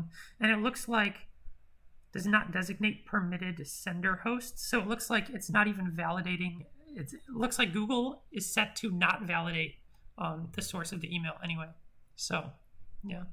Which is, like, this is still a little scary to me, IIT, just saying, because this means that I could get any phishing emails. That I could send phishing emails that are going to go through and end up in people's inboxes and not be marked as spam. And I could do it through IIT's relay, or Google in this case, Google's relay. I think it's just being handled by Google. I obviously don't know the full chain, but if I knew more about emails, I'd know more about how to like look at it. But and yeah, this is probably the mail server that I went through. Would be my guess, or maybe not. Maybe that's just the source. That might just be the source. Like my Open Relay, our server maybe has that domain name, and then it's actually going through mx.google.com. Anyway, yeah. Employee can be anything. CPTC.local needs to be there because that's our. So, like I said, different various scenarios, right? For this particular one to work. For this particular one to work, anything that's not iit.edu or hawk.iit.edu would likely work. Oh. Yeah. It doesn't have to be. Because CPTC was just an arbitrary one that I chose, right? Technically, none of this is going through the domain in any way. So yeah, I could have done example.com if I wanted to. Yeah, I don't know the extent of this because I am not testing IIT, but if I was testing IIT, I would probably play around with it and see what else I could do. Like, can I do, I don't know, like an existing domain? Can I do like google.com or gmail.com or something like that? Yeah. So anyway, but again, IIT might consider this off limits for testing, or if they were to do a test, they may consider this off limits because it's managed by Google. So I don't know how much is like their servers versus how much is like this is being forwarded to Google and just handled by them. I don't know, whatever. But Open Relay would be a finding for sure. So. Cool. So Open Relay, the second one is clear text authentication. So can I authenticate to this relay and enter login credentials in clear text? And I don't know of a good way to test this at scale, so I actually would not test this in a pen test. But if you're doing this in like CPTC, you can actually test that. So NCNV, I'm just doing a raw connection over port 25.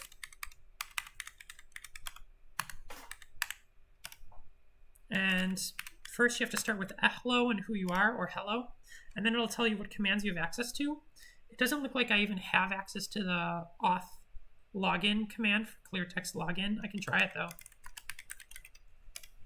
Yeah, it says authentication not enabled at all, so I can't even authenticate. But if you tried this and then it replied in clear text and you were able to enter clear text credentials to log in, then that's also a finding, because an attacker who's on the same network segment who can see that can sniff that, right? That's another example of an adjacent finding when we're talking about CVSS score, because they have to be in the same broadcast domain, or not necessarily, depending on how the network is configured, not even broadcast domain. They have to be like in the same network segment that they can sniff the traffic and see it go through. Good question for CPTC. This would be enough on only one IP that has SMTP open, right? Like you don't have to do this a couple of times to just show that you can send emails or whatever. You just pick one IP that has SMTP open. So you should test all of them. That's But the first scan, exactly. So this, when I ran a long time ago, when I ran Nmap, this scan will give you all the servers that are open relays. And then to prove that, I would run this on one of them, right? But this Nmap scan already kind of proved that the others were relays. And the way it tests this actually is, I think it no, I don't want to talk about it because I don't know, but it tests it, yeah. Do I need to specify the range all the time, or is it only on the start? The range? The range of IP? Oh, so normally you'd be working with a file. So if we're doing an Nmap scan, I would say -IL. So if you're following, this will make more sense when I do it the normal way on Wednesday. But at the very beginning, we did our full TCP port scan, right? And then when I'm going to SMTP, here's what I'm going to do. I'm going to grep for SMTP on port 25, port 465, and port 587 from our full TCP scan. And then from there, I have this SMTP-25, right? And I can run this open relay script on that file. Make sense? Yeah. So you can even, in the CPTC, you can copy this way of doing it too, if you want to. But you could also just look at it manually. So. Make sure that everything is organized in terms of vulnerabilities. Once you have something, create a template for it, make the proof of exploitation, and then leave it. Yep. And you don't even have to fully write out the proof of exploitation. You just have to put the code in there, right? Or the command. And then later on, so that you have everything later on, we can just write out. Yeah. Okay. Next thing. So we already we identified a lack of sender validation to some extent. The next step would, so like if our domain were cptc.local, right, then we have proven lack of sender validation. As it stands right now, like since we're at IIT, we proved lack of sender validation for anything that's not iit.edu, right? So that would be part of the same finding. I would usually put that in the open relay, like part of the open relay finding. It's kind of up to you if you want to make that a separate finding, but I would just put that as part of open relay. All right, we talked about clear text authentication. The last one is user enumeration. There are 3 commands in SMTP that allow you to enumerate users: the VRFY, EXPN, and RCPT2. And there's a script that lets you do it really easily called SMTP user enum. So we're going to take SMTP user enum with the default, like you have to specify users, because what it does is it says VRFY and then a username. And then if that user exists, it'll return one response, versus if it doesn't exist, it'll return another. And this is useful to validate, like, are you sending this email from a legitimate person? Or like, can I log in as this person, right? So here's a little command to do that. I'm copy and pasting it as is, because I even hard-coded the IP address in there for this demo. And then we'll tee it into SMTP enum so I can see it working, but also so I have it in a file for later use. And you can see it went through a list of default users and already found a bunch of default users in Linux. Now you can even try other lists. So for example, like sec lists is a good, and I think it comes now in Kali Linux by default. If not, you can have to install sec lists. But if you go to user share sec lists, and then we go to like, I don't know, usernames, right? And now we can try all these usernames, and maybe we'll find another one that works. Remember, these lists are different sizes, so just be careful. But let's say you also discovered the John user, right? So at that point, we would take these. We could use some cut, grep, sed, ter magic to put it into a list of users that exists. You know what? I'm going to do that. Grep colon. Can I just grep for colon? Is that a thing? There's no colon anywhere else, right? Yes. Okay. Grep colon. Oh, I have to go back to where I was before. It'll go all the way back. Okay, cd, or actually, my aliases. All right. Colon, smtp, enum.txt. Now we isolated it. Unfortunately, you got these two. I didn't think about that, so let's grab colon space. You can also copy it from the sheet. I'm just seeing if I can like do it off the top of my head. And then we're going to cut by space, get the second field.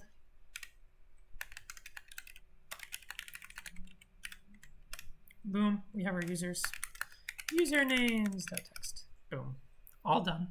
You could even go one step further and like remove like lowercase and capital. It's probably the same user. So, but in this case, it's literally just this one, so I can do it by hand. Let's say I was able to find a John user also, right? So now I could do a brute force. I could try like, now we're going back to SSH. This is where they kind of, yeah. So the command which you executed, right, or this one. So the users list is the one that we just fetched, right, from the sec lists. The list of the users. Yeah, the one I used here, right, the word list. Yeah. Word list. For users.txt. This is me just saving it to, so right here, Okay. this is exactly what I ran The previous one, right? right here. Okay. When I grepped, Yeah. and then I just saved it to a file called I called it users, but users, username, same thing, right? I need to search only for that specific users, or So you need to customize user list as well. you need to specify a word list of usernames that you want to search, Okay. right?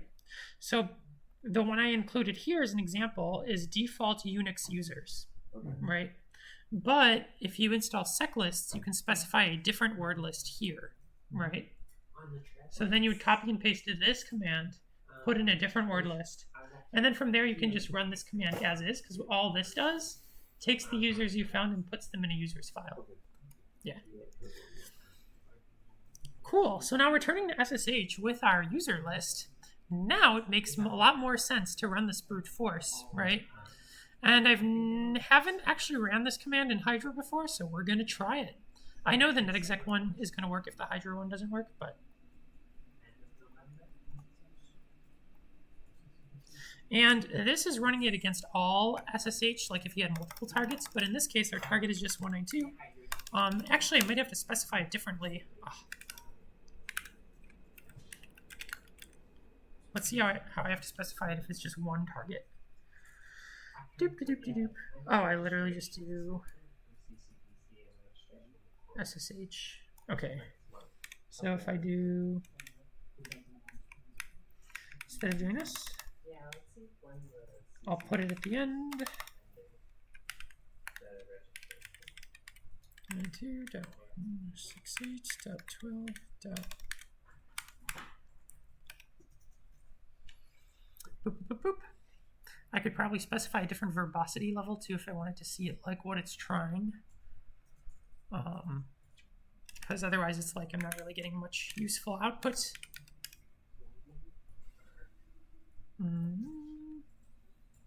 That's fine. Who cares?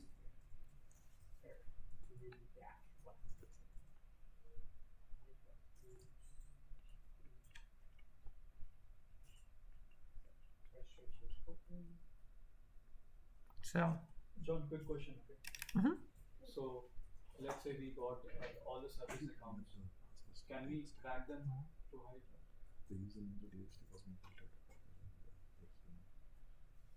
sorry, say that again. If we got the service accounts usernames, right?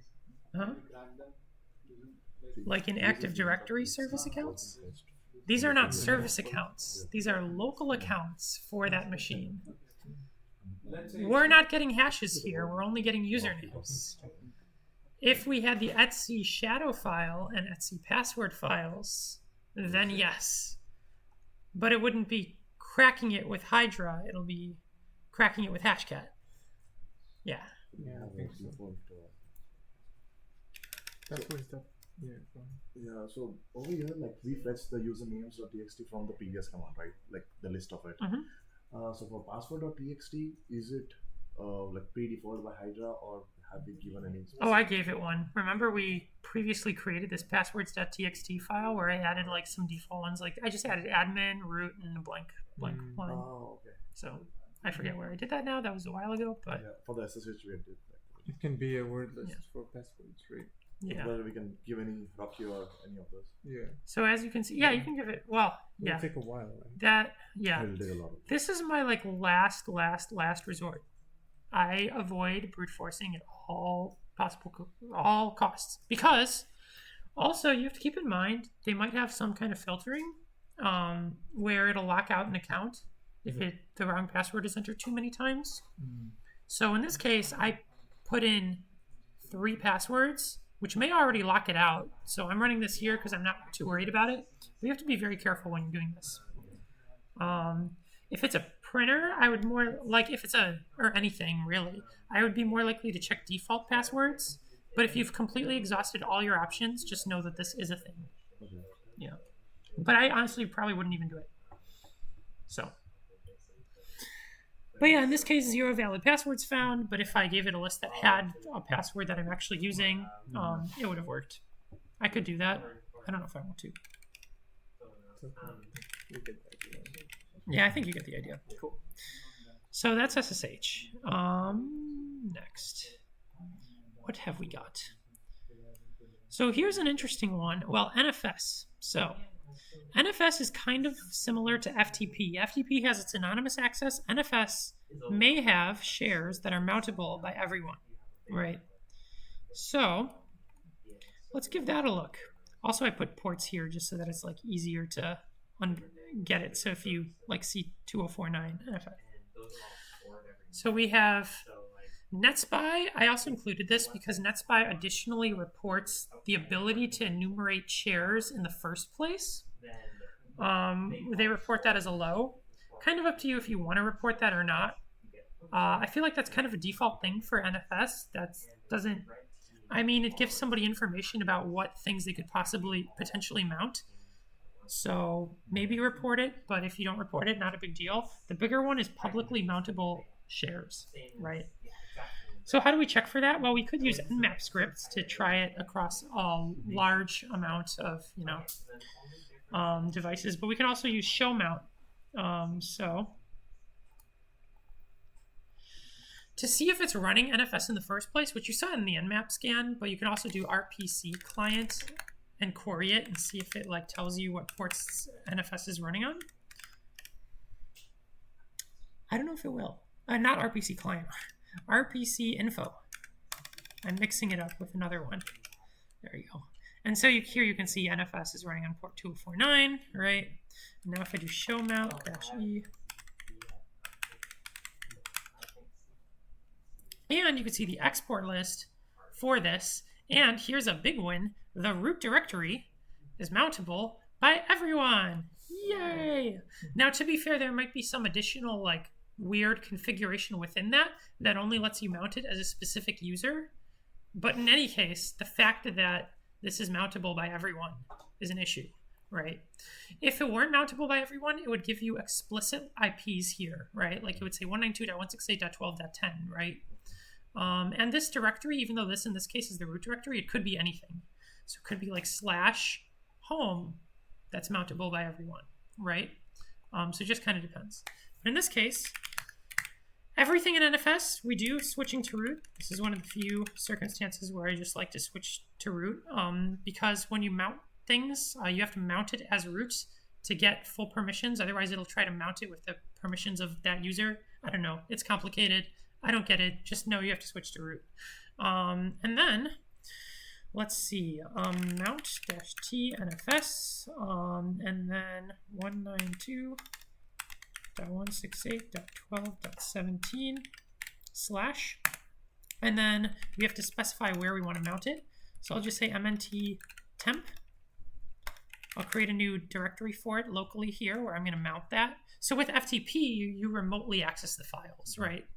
Whereas with NFS, it's a share that you mount locally on your machine. And then from there, you can CD into that directory. So I'm just going to spin up a new session to my Kali machine to create that temp directory. Sudo mkdir /mnt/temp. And now I should be able to mount it there, hopefully. And if I go to mnt temp and I list, we have access to the root file system. And with access to the root file system, you can do all sorts of fun things. Notably, this is where you would dump etc password and etc shadow, right? So what I even wrote here, if you observe a VMDK file or root file system, it's kind of like similar idea. If you observe a VMDK file, you have to mount it, right? So that's an additional step.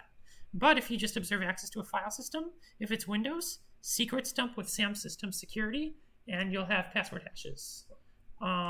If it's Linux, grab etc password, grab etc shadow, and unshadow with the unshadow command, and then you can crack it. By default, the unshadow command makes it like John compatible, but you might have to do, if you wanted to use Hashcat, you just have to make some tweaks to it, but you can just use John for the sake of CPTC. Make sense? Okay. So that's what I would do here, and then hopefully I could... The secrets dump.py, so that... This is for Windows. This is an in-packet tool. So first, I'd have to copy the SAM system and security files. Well, okay, if it's mounted, I don't have to copy it, right? But I could copy out those SAM system and security files and then run secrets dump, right, on those local files. Quick question. Yeah. For example, MSS SQL. We'll be looking at those 6 things if they exist.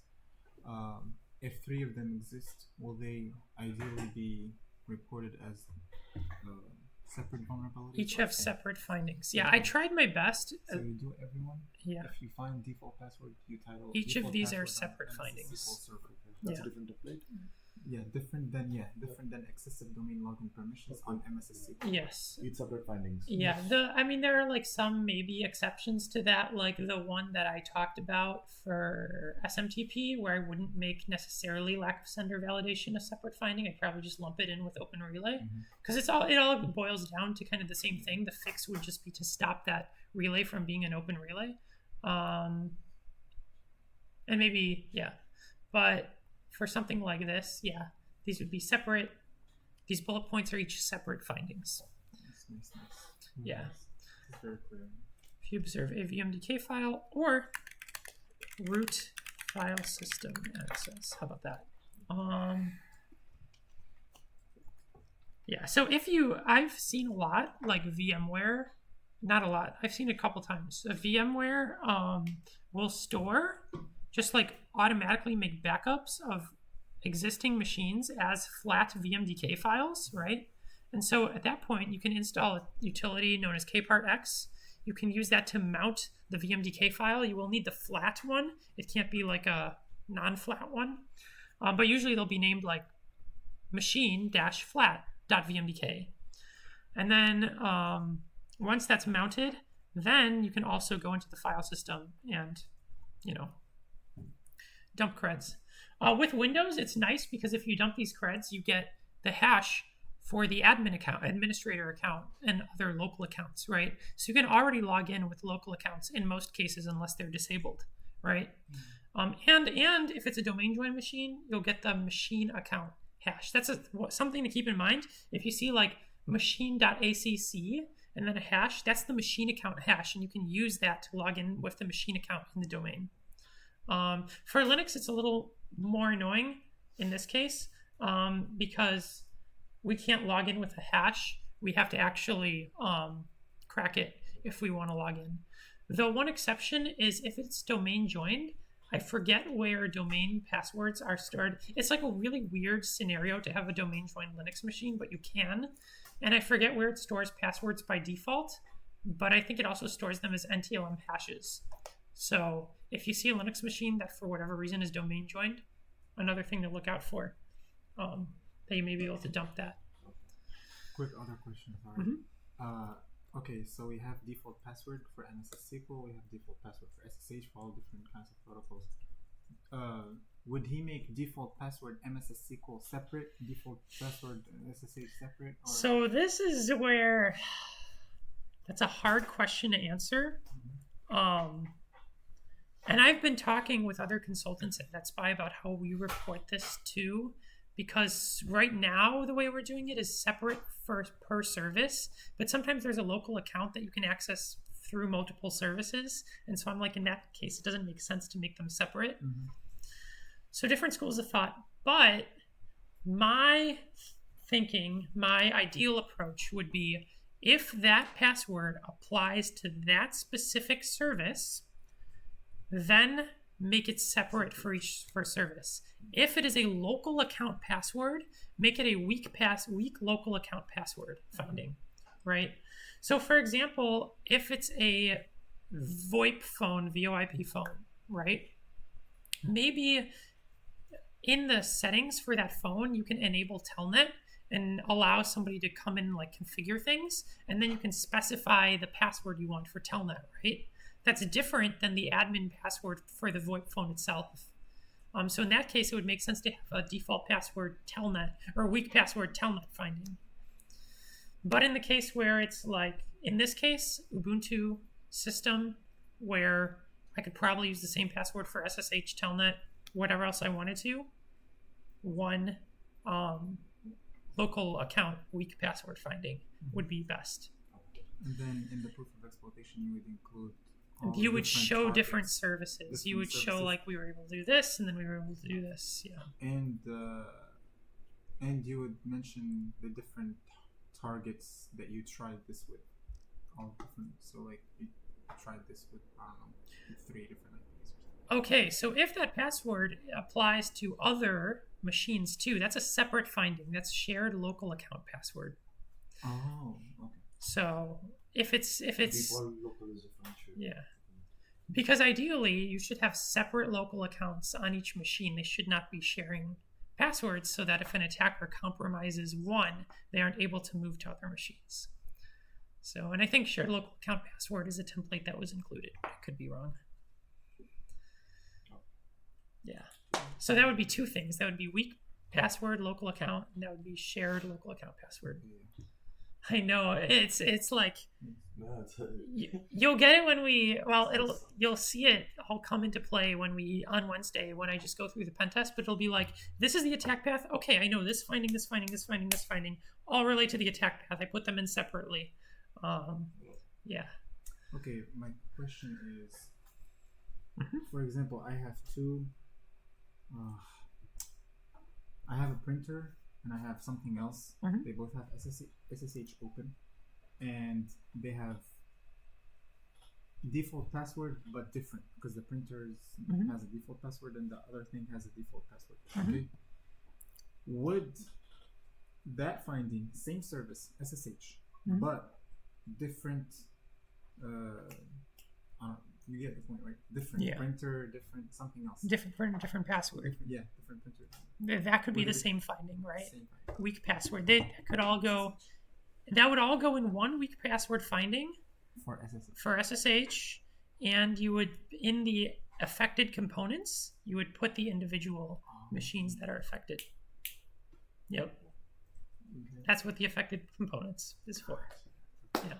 So in this case, like if I were to write this up, affected components for all of this would be 192.168.12.17.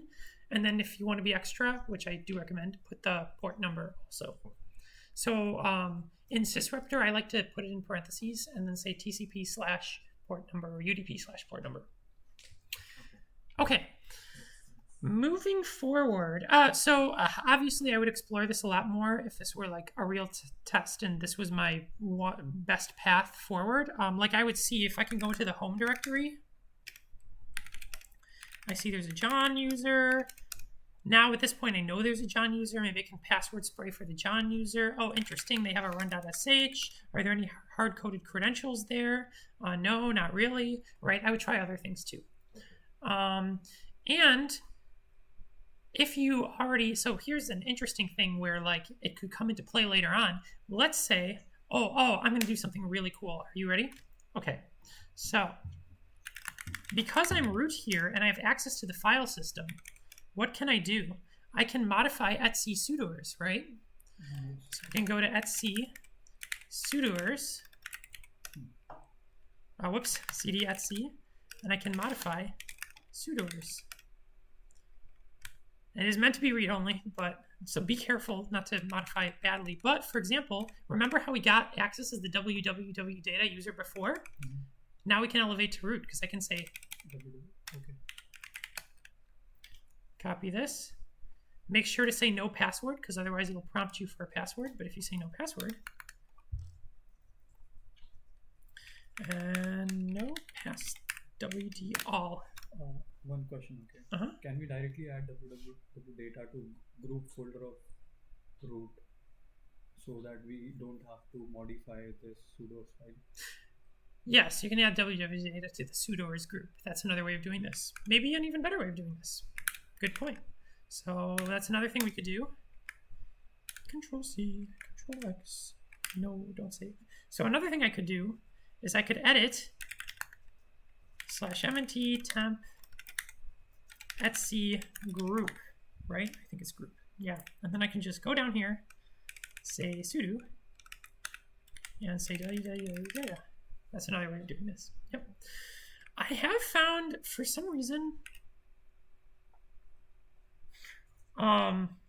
actually, so I think this is the reason. I have found sometimes that when I do that, you need to restart your session as that user. So that's just something to be aware of. If you added them to a new group, you have to actually kill the existing session that you have and get a new one. Okay. So this actually might not work because we already have a session running as the www data user that we're just forking off of. Mm-hmm. So I'm not 100% sure if it would work. So the sudoers file would definitely work. The group thing you could try, but I'm just not 100% sure if when we get that shell, if it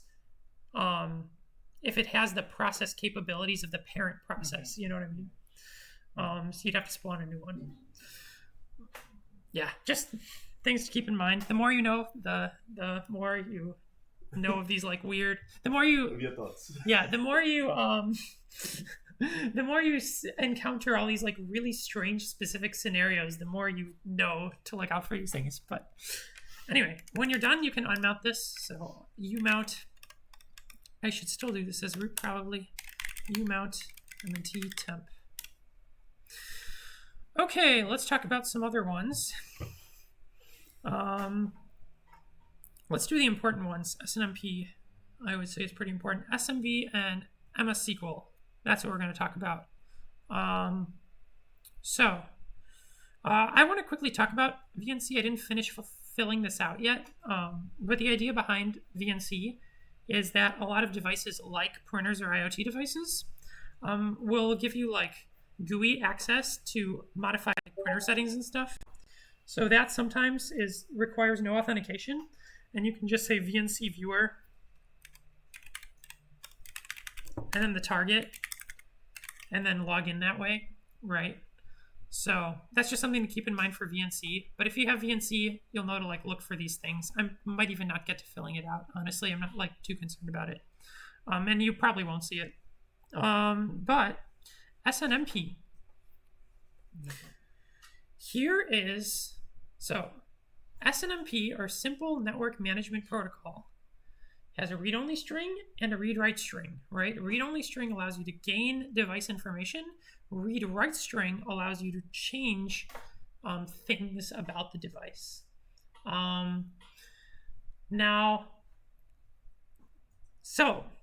First thing, and a lot of the times you'll find devices using a default community string.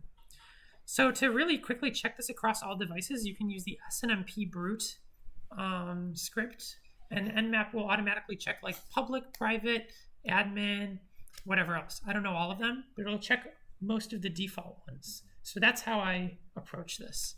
Another thing you could do is check it manually. Like you could run SNMP check, and when I actually verify the vulnerability, this is what I show, right? So I'll say SNMP check -C and then the community. So I'll do one that doesn't work just to show you. So I'll do like, not gonna work, right? 192.168.12.17. And if it doesn't work, it's gonna eventually time out. So it's kind of annoying to have to wait for it to time out, which is why using the nmap script is like, makes it a lot easier. Because I don't know if it'll even let me kill it. Oh, it does, okay.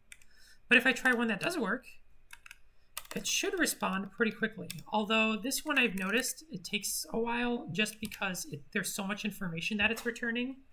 So that's why it's kind of like, oh, actually went pretty fast this time. So as you can see, the public community string worked, and I was able to get a bunch of information about the device. Like here we know it's a Linux server, right? And we know all the processes that are running on it and all that good stuff.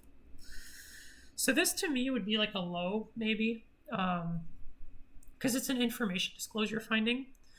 I could see somebody maybe putting it as a medium because it's like, oh, we're getting a lot of information about this device that can help us decide how to further attack it. Where this becomes a higher critical is if you have the default read or write community string like private. So now because I used private and it worked, and that was separate from public, this is a good indicator that it's the default read or write community string. Here's the interesting thing about SNMP. There's no way to test this without actually making a configuration change. And I would avoid making a configuration change in a production environment. So I would just say, because we saw both public and private, and it's called private, it's a very strong indicator that this is a read-write community string, right? And you can even put in your proof of exploitation, we did not attempt to exploit this because this was, we deemed this a sufficiently critical system or something that we did not want to attempt this exploit, right? You can say things like that, worded much better than that, but you get the point. But what could you do with a read-write community string? Well, the biggest thing you could do is like take it offline by like disabling an interface. So that affects the availability of the system. And then it really depends. Depending on what the device is, that depends what kind of access you'll get. Because in addition to the default things that you can do with SNMP, an admin can set up custom endings that allow you to do different things, including run commands if they want to, right? So it really just depends, but I wouldn't try exploiting this further. I would just leave it at this. If this was your only attack path, then I would maybe like do SNMP walk to enumerate, which kind of does the similar thing to SNMP check. I don't know if I specify the community string with -C, but we're about to find out. But it enumerates like the entire, yeah, okay, I did not specify that correctly. I don't remember how it's used off the top of my head.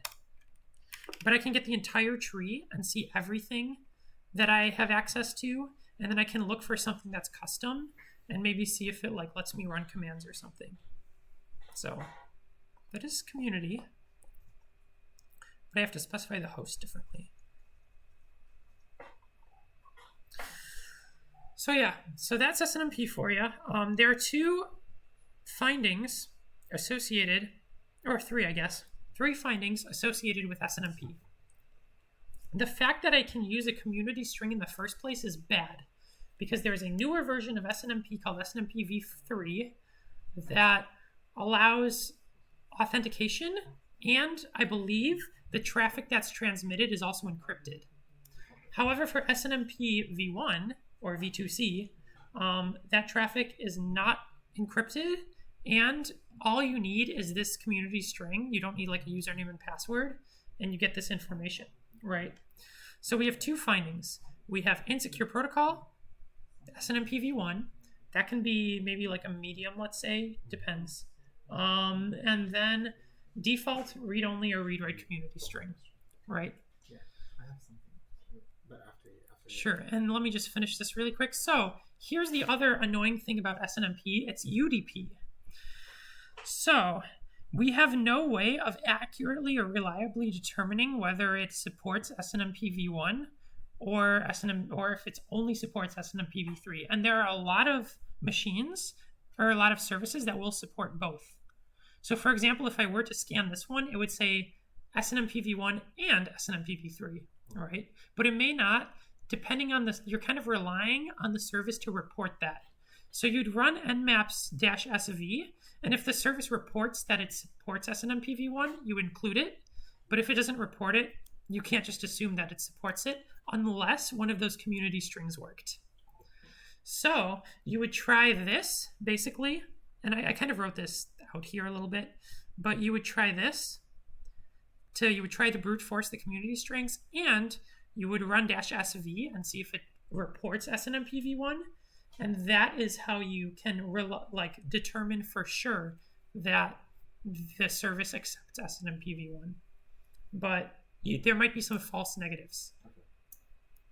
Or MySQL or MS SQL. We'll get there. Okay. Unless you have like a question that's kind of related to this. No. When we get there, okay. Maybe because I might answer it. But okay, really quick thing I want to talk about is Cisco. The reason I want to talk about Cisco is aside from Cisco Smart Install, which lets you pull the configuration for the Cisco device, even though that's like rare, but I happen to have seen it like in the past 2 weeks. I've seen it twice. So I'm like, I'll just include it. But the bigger thing is you might come across a Cisco configuration file. What do you look for if you find a Cisco configuration file? You look for two things: poor password storage and SNMP community strings, right? So if there's poor password storage, if there's like 2, so if they use 0, that means they're storing the password in clear text, right? They should ideally not store the password in clear text. It should be encrypted. Type 7 is encrypted, but it's reversible. So you can get the original password just by providing that encrypted form of the password. And the tool that you would use to do that is Cisco T7.py. So those are the two things to look for. So what I like to do is I like to search for anything that has password or secret with 0 or 7, right? With spaces. I'm not sure if this is, I'm going to double check this command because I'm not seeing spaces here. But whatever. So I would look for that. And if I see that, I would see if the Cisco device has SSH enabled on it. And if it's running SSH, I would try to SSH in with the password that I found for whatever user I see in the Cisco configuration file. There'll also be like an SSH configuration. And you might be able to SSH in with the like normal usernames that you see at the top, where it says like username blank. So there was actually an instance where I, on a pen test, found a Cisco configuration file in an SMB share that was readable by everyone. And none of the passwords were stored in poor encryption except for their console line password. And so I could see the console line password, but I thought, well, what if they're using the same console line password as they're using for SSH? So I tried to SSH in with the like username that I saw, which was I think it happened to be root, and I was able to get into the Cisco device through SSH using that password. So something to keep in mind. The other thing is, if you can't find a password, then at least if they're using SNMP, you have an SNMP community string. And if you have that community string, what does that mean? That at least affects the availability of the device and connected devices, because you can disable an interface, right? So that'll bring down not only that Cisco router or switch, but it'll also bring down any connected devices that rely on it. So that's a big one too. So those are just things to look for in a Cisco config file, and the actual vulnerabilities associated with those are type 0, type 7 for passwords.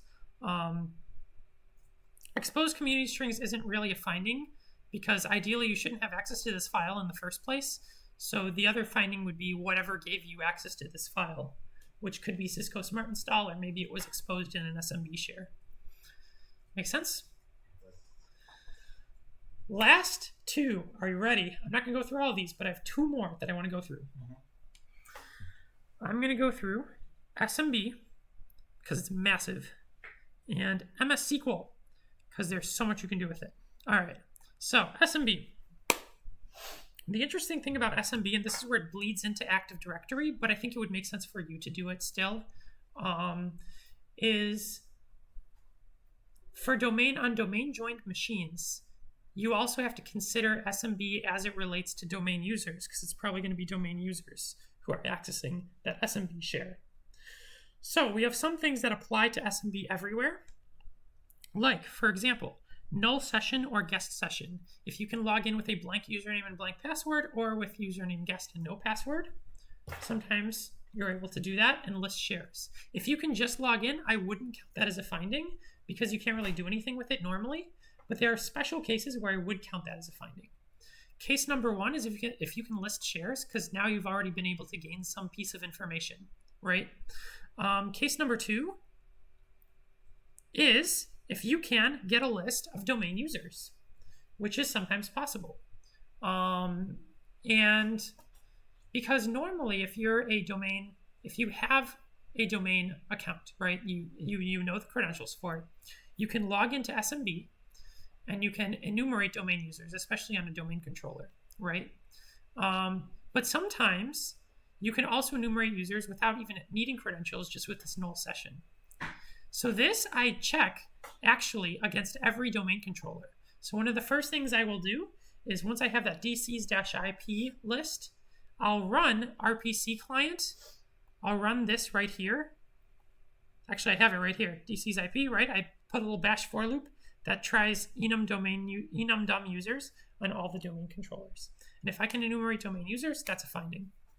And the way NetSpy at least reports that is SMB anonymous access. But it's interesting because the way NetSpy does it is we have two separate ones. We have SMB anonymous access, and we have SMB null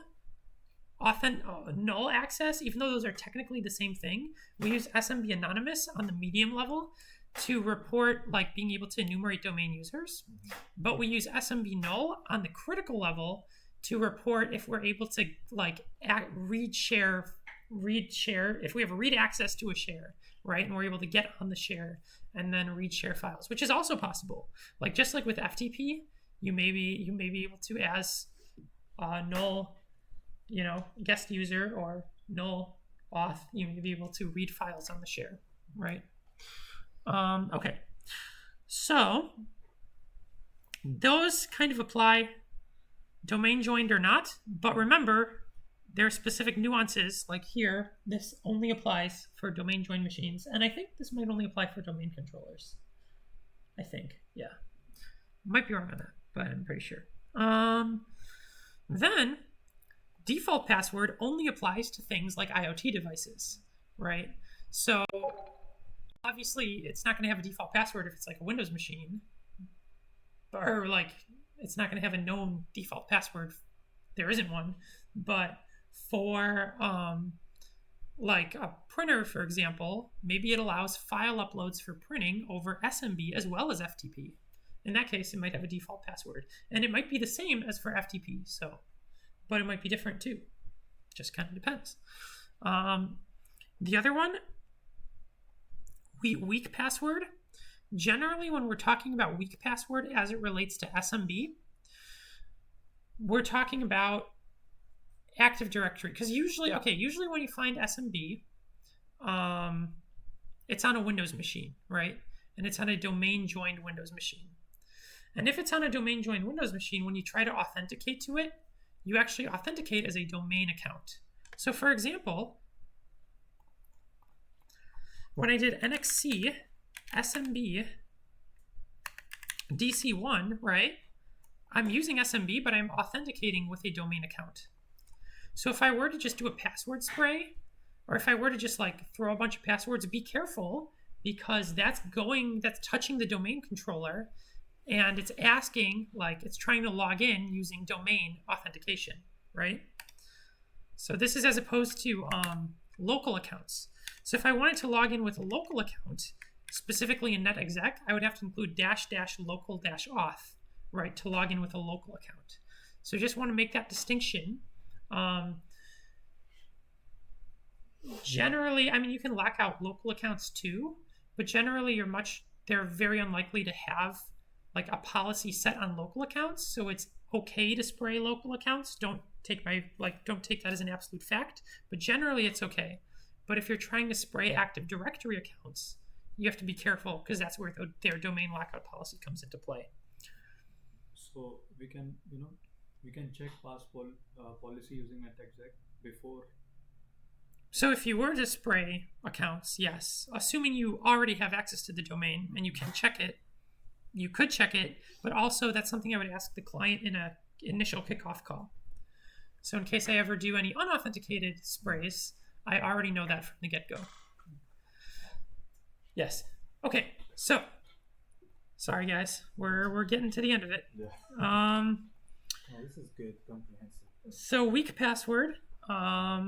I usually only check weak password as it relates to SMB if we're talking about a device that's not domain joined, like a printer or a phone or something like that. Then it probably makes sense to check for weak passwords.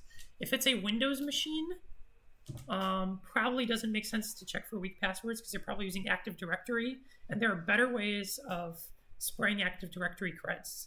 Notably, using Kerberos pre-auth is a faster and stealthier way of spraying Active Directory creds, which I'm not even going to teach you how to do because I don't want you to do it in CPTC because I know that they're going to try to make it like they're going to try to be the most annoying clients they possibly can.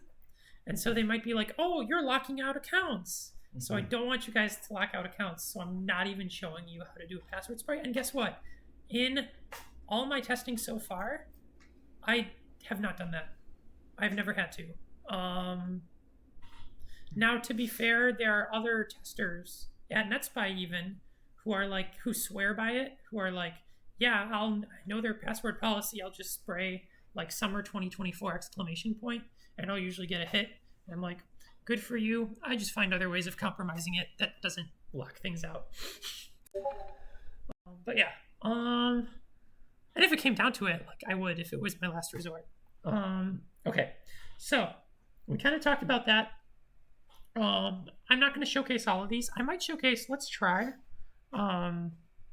null session, guest session on a domain controller. Let's do it. Why not? So NXC SMB DC1 dash username blank dash password blank. Can we auth?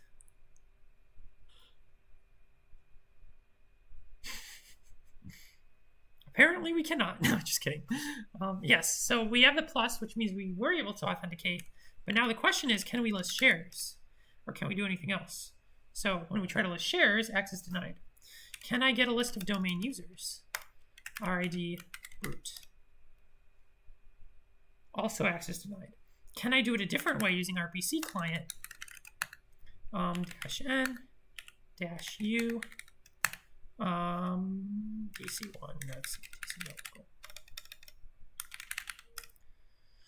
Enum DOM users. Access denied. Okay, so in this case, not vulnerable, would not report it. But if it was vulnerable, I would report it. Also, SRV info, you can try other things. But all of them I seem to be getting access denied. So not an issue here. Now, okay. There's a special case.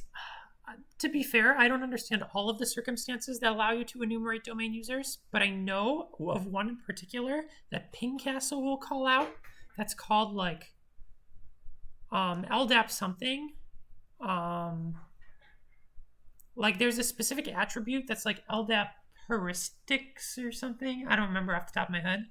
But I know that when that is set in the domain, then guest and null users have extra permissions to do things like, for example, enumerate passwords. So seeing that, normally I would put that in a separate finding rather than SMB anonymous. I would report it there and then just show that I could do that through SMB. Don't worry about that because I know that's kind of like a special case. Maybe if you do see that, and if you run Pink Castle and you do see that, and you like think about it and you remember that, then you can know to report it that way. But I don't think it's too big an issue if you report it as SMB anonymous access anyway.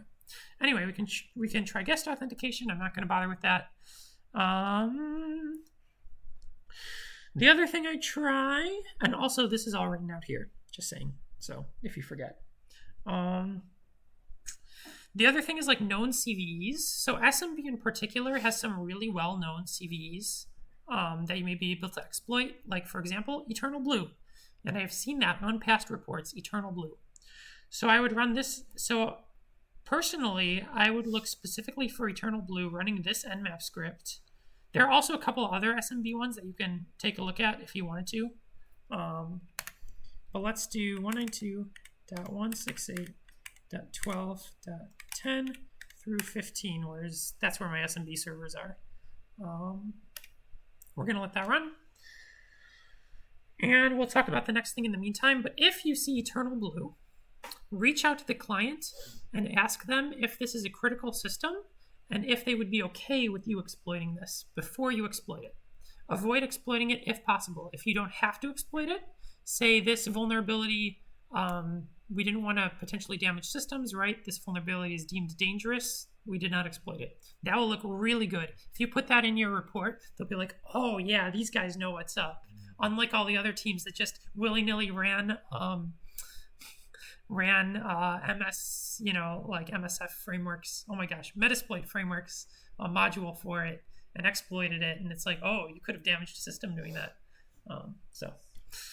Or damaged the service. I don't know exactly how it works, but. And if they're okay with it, there's Metasploit framework. Yes, and if they're okay with it, Metasploit framework. And you can look that up.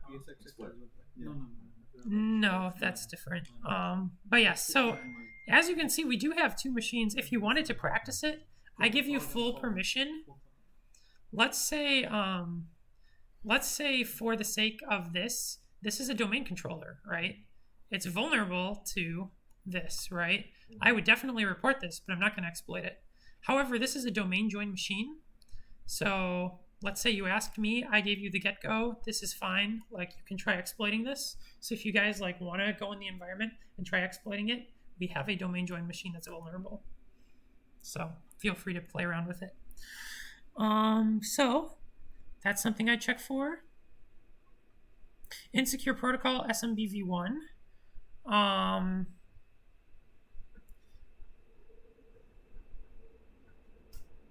now just like blanking. Oh yeah, so there are other vulnerabilities associated with SMBv1 other than just Eternal Blue. So even if you don't have Eternal Blue, but you see it's SMBv1, that usually reported as a medium finding.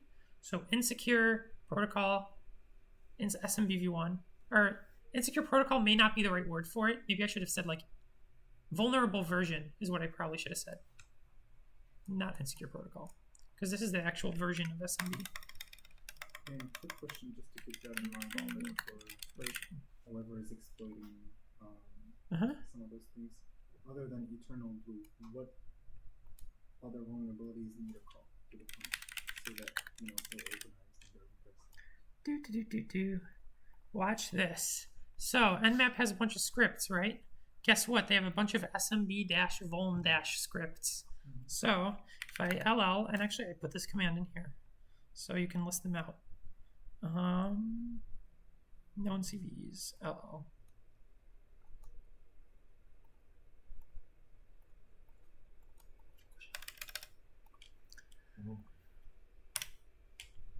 There you go. If you're going to explicitly check for them, I would check for some of the later ones. So you can try MS10 if you want. Maybe not the earlier ones. Just kind of up to you what you decide to check. Normally the way I would approach this on an actual pen test is run Nessus or Nexpose, and those would look for common ones and pick those up, right? You can also just run, you can forget this, you can replace this with an asterisk. You may need quotes around this, and you can run all of them. Personally, I wouldn't do this on a pen test, just because like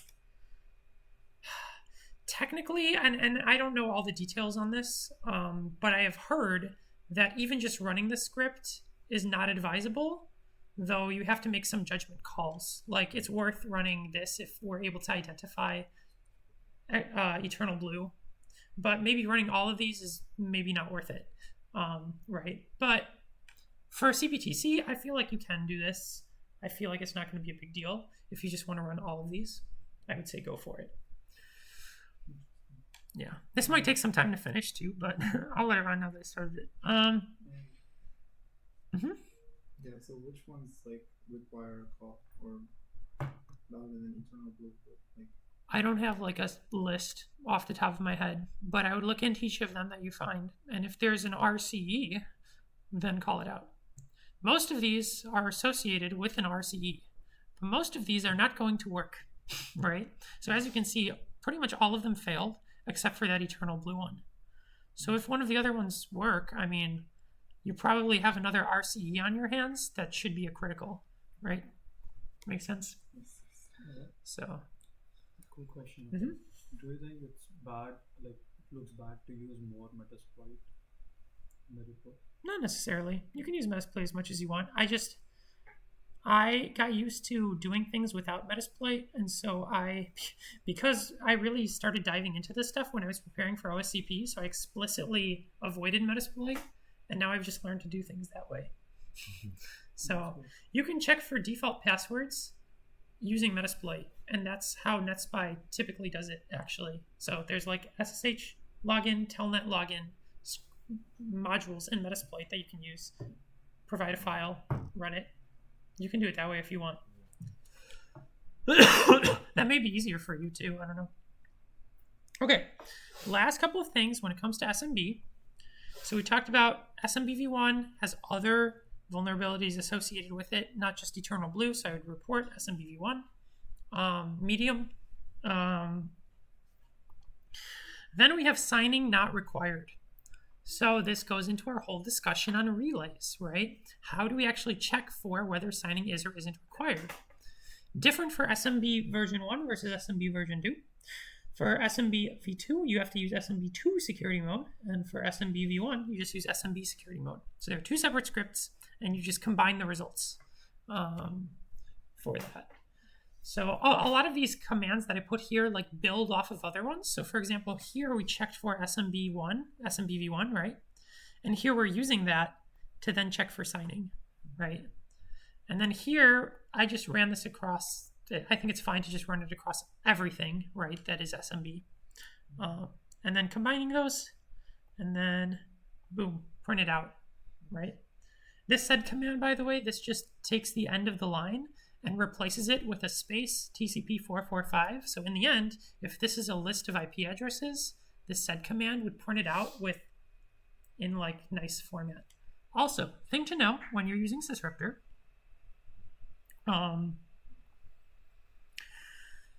two ways. Going forward. Two ways to view affected assets or affected components.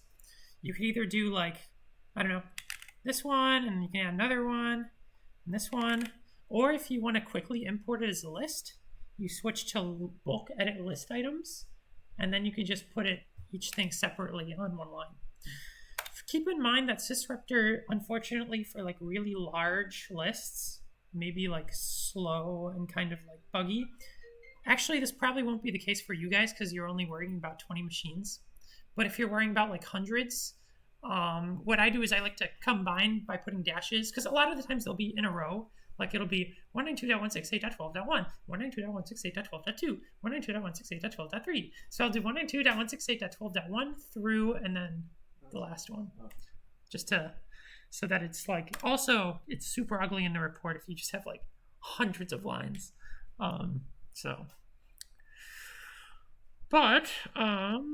Okay, the last thing, maybe the most important thing, is excessive share ACLs. So this is an Active Directory one. If low privilege domain accounts can access sensitive files in shares. And I absolutely guarantee you, because this is so real world, they will definitely put this in CPTC. If they don't, they're crazy. If you can access sensitive information in a share file as a low privilege domain account, that's a problem, right? So in the real world, I have yet to test a company that I have not found at least one like social security number or password to a SQL server or password to a cloud account or address.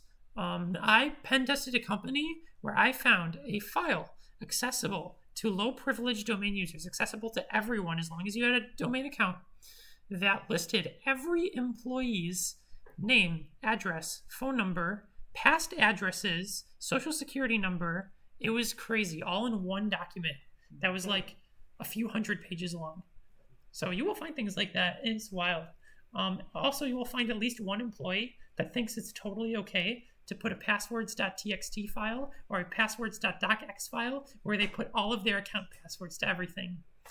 Because, I mean, think about it from an employee's perspective. You don't realize that that share is accessible to everybody. You assume that your company is properly auditing those permissions. And so you put that in there and it is accessible to everybody. So, big problem. But you shouldn't be doing that in the first place. So, 2 findings associated with that: clear text sensitive content in files and excessive share ACLs, right? So let's add that. Clear text sensitive content in files, right? So like if somebody puts all their passwords in one file, I'd be like, no, that you're not supposed to do that. And I would call that out. At NetSpy, we actually separated out. We have clear text sensitive information, which covers things like social security numbers, and we have a separate clear text passwords. But you don't have to separate it out. You could put it all as one thing. Kind of up to you. So in the real world, there's no way, there's probably going to be like hundreds and hundreds of shares that are accessible. So there's no way that you can, in any reasonable amount of time, manually go through every single one of them. So that's where you would run something like Snaffler. This is one example of many tools, but I really like this one. That goes through and looks for things like the word cred, the word password. It has a bunch of rules that it follows, and it searches contents of files and file names, right? And then it reports on the ones that it finds, and then you can view it nicely in the Snaffler parser. You can view it in a web interface. And then from there, you'd have to go investigate those individual files. So you can probably do this manually for the sake of CPTC, but I'll get to your question in a second. But let's say you do. You can run, for example, netexec and find all the shares. So netexec SMB. Netexec may not be the way to go because it does return false negatives sometimes, but I think in a small environment it should be fine. So if I do computers, which I still should have here from earlier, I don't remember if it was here or somewhere else though. Yeah, I was on the other machine. That's fine. So we have this computers.txt. If I do netexec SMB computers.txt urpi -p 1 2 3 4 5 6, or like whatever you have. If you have a hash, you can use a hash. Doesn't matter. -- shares. And here's the thing: when you're doing this, you want to pick a good representative low privilege domain account to get an idea of what everybody has access to, right? So how do you know if this is a good low privilege domain account? Go in Bloodhound and check group memberships, right? Or you can do it with Active Directory PowerShell. Although if you have to keep digging through users to find a good one, it's faster a lot of the times to use Bloodhound. But ideally, they should only be part of domain users and what the groups that normal users are assigned to by default. So it depends on the company, but some might have like an MFA enabled group or a this specific location -users group. But those are all like normal groups that the user would be assigned to, so they don't have special permissions. Or this is why we recommend, this is the second reason why we recommend to the client in a kickoff call to provide low privilege domain credentials that are representative of a low privilege user, right? Because if they provision it for us, we know for sure they didn't add any extra permissions and they gave us a good representative low privilege domain user. Make sense? All right, running this, we have a cool list of shares that we can read. And from here, I could, of course, sort this out. I could like pipe this into, or tee it, and then I could do some cut-ter magic to sort out the lines that only have read. I'm going to only look at those. And I could get rid of default ones. So the ones that are less interesting to me are like IPC, not interesting to me. Certain role, obviously we can enroll in certificates, so not interesting. Sysvol and netlogon are default domain controller ones. So if you see things like that, or like print $, also not interesting. But any custom ones are interesting. So look at this corporate share here. It says corporate data. That one might be potentially interesting to me. So there are a bunch of different ways I can browse this. You can browse this. You can do it via command line if you want to do smbclient.py. And then this is an inpacket script. So just like with every other inpacket script, cptc.local/rpy 123456 at, and the target, that's one way. The nicer way, in my opinion, of doing it, but for verifying things, that might be a good way of doing it. But for like, just for your sake, do it in a web browser or in a file explorer like this. So we have server, right? So I should be able to do server.cptc.local corporate. And it might take a little bit because first it's trying to log in oh, wow. I guess, I have a cache TGT. That's why. I have a cache TGT. So actually, before I do this, I don't have a cache TGT. Okay, then. That would be a finding. If I could say, wait, I'm just curious. NXC. SMB. This is server. UP. Shares. Interesting. So it does give me an access denied. Okay, I don't know. I guess I must have like credentials cached somewhere in here, but normally it would give you a pop-up and then you'd have to enter credentials. That's normally what happens. But anyway, from here you would kind of investigate and see what you have access to. So in this case, we have access to web files. And these, I tried to put the two most common scenarios that I see. So one is access to web files. If you have access to web files, any ideas what you look for?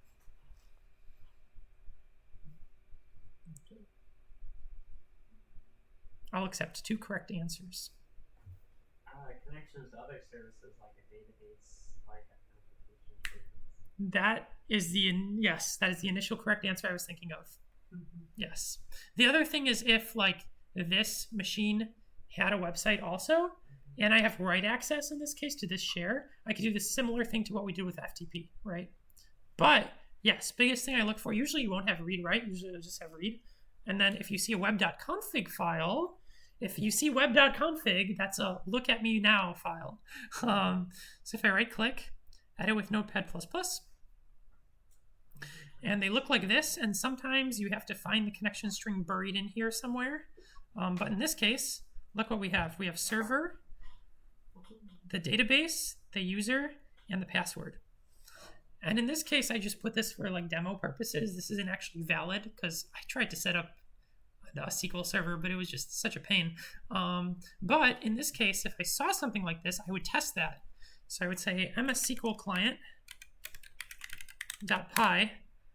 and then the username, the CPTC, or actually this might, I don't think this is CPTC.local. This is probably like a local, this is not a domain credential here.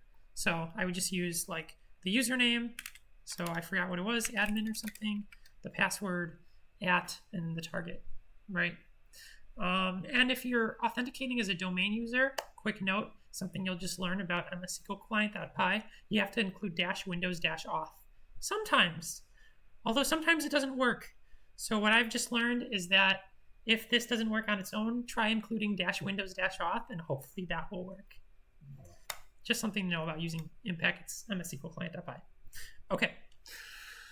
So that's one thing that I find all the time, like web application stuff that has database. You'll very likely to find database creds, and that's where all the MS SQL attacks that we're going to talk about come into play. Last thing we'll talk about, But the other thing is user directories, right? And the passwords.txt file. Those pesky users. Also, if you want to see file extensions, view file name extensions. I also like to view hidden items just in case there's like something weird there. Yeah. And if I open this, so we have a few different passwords here. We have a rewards password, an email password, and a computer password. Any ideas what we can do with this? Are there any passwords that we can use here? Computer. Exactly. I'm trying to get you guys to think outside the box here. So even though it didn't provide you with the username here, we can infer the username based on the fact that this is Kyle Stern. So it's probably going to be K Stern. And if it's their computer password, they're probably authenticating through Active Directory, right? So it's likely to be their AD account password. So if I say, and this is a real world example. I see things like this sometimes where people put PC password and you won't have a username or anything, but you can infer it based on the folder name, or you find their name elsewhere and you know that ends up being their domain password, right? So NXC, SMB, DC1, K Stern -P password. Cool. If you find things like this, there are kind of two schools of thought. Some people say report it even if the password wasn't valid. That's one school of thought. My school of thought is don't report it unless the password is valid. And the reason that I think that way is because you never know if the client set up a honeypot for you, or they purposely put this there for an attacker to find and to try these credentials. And then they're logging that, that could be something that they did. Highly, highly, highly unlikely, but you can't just like make assumptions about it. Only if the credentials actually work and they get you somewhere do I report it. So, yeah. Unless it's something like there are special cases, like, for example, pen testing a law firm, right? And let's say you have a file that has a bunch of passwords to .gov sites. I'm not going to go in and verify the login to the .gov site because I'm probably not supposed to touch the .gov site. So at that point, I might report that if the file is sufficiently new. So here's another thing I do, and I don't know if they'll test you on this in CPTC, but you want to find passwords that are relevant. And a lot of these companies that have existed for a long time will have old passwords that are no longer relevant, so it's fine. So I sort by date modified whenever I'm going through folders. So maybe I'll be in server.cptc.local. I'll see corporate. Okay, let's sort by date modified. Okay, the last one modified was Carl Stern. Let's look at that. Okay, the last one modified was passwords, right? And so I'll look by date modified, and I'll look for things that are like 2024 or recent, right? Cool. So that kind of covers, oh yes. So when you're actually reporting this, there are two issues here. One is the sensitive content in the file. For the web.config, I mean, it kind of has to be that way, so that's fine. But for the passwords.txt, a user should not be storing their passwords in a file like that.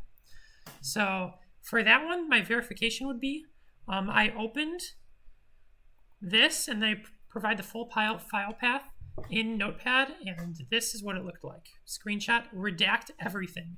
This is it's super time consuming, but you got to do it. You cover this up, you cover this up, you cover this up, right? You only leave what it is, right? Mm-hmm. Then the second problem is the fact that this is accessible to all low privilege domain accounts. So to prove that, and this may or may not, I have no idea why I'm like able to access so many things without a cached TGT. So this may or may not work, but we're going to try it.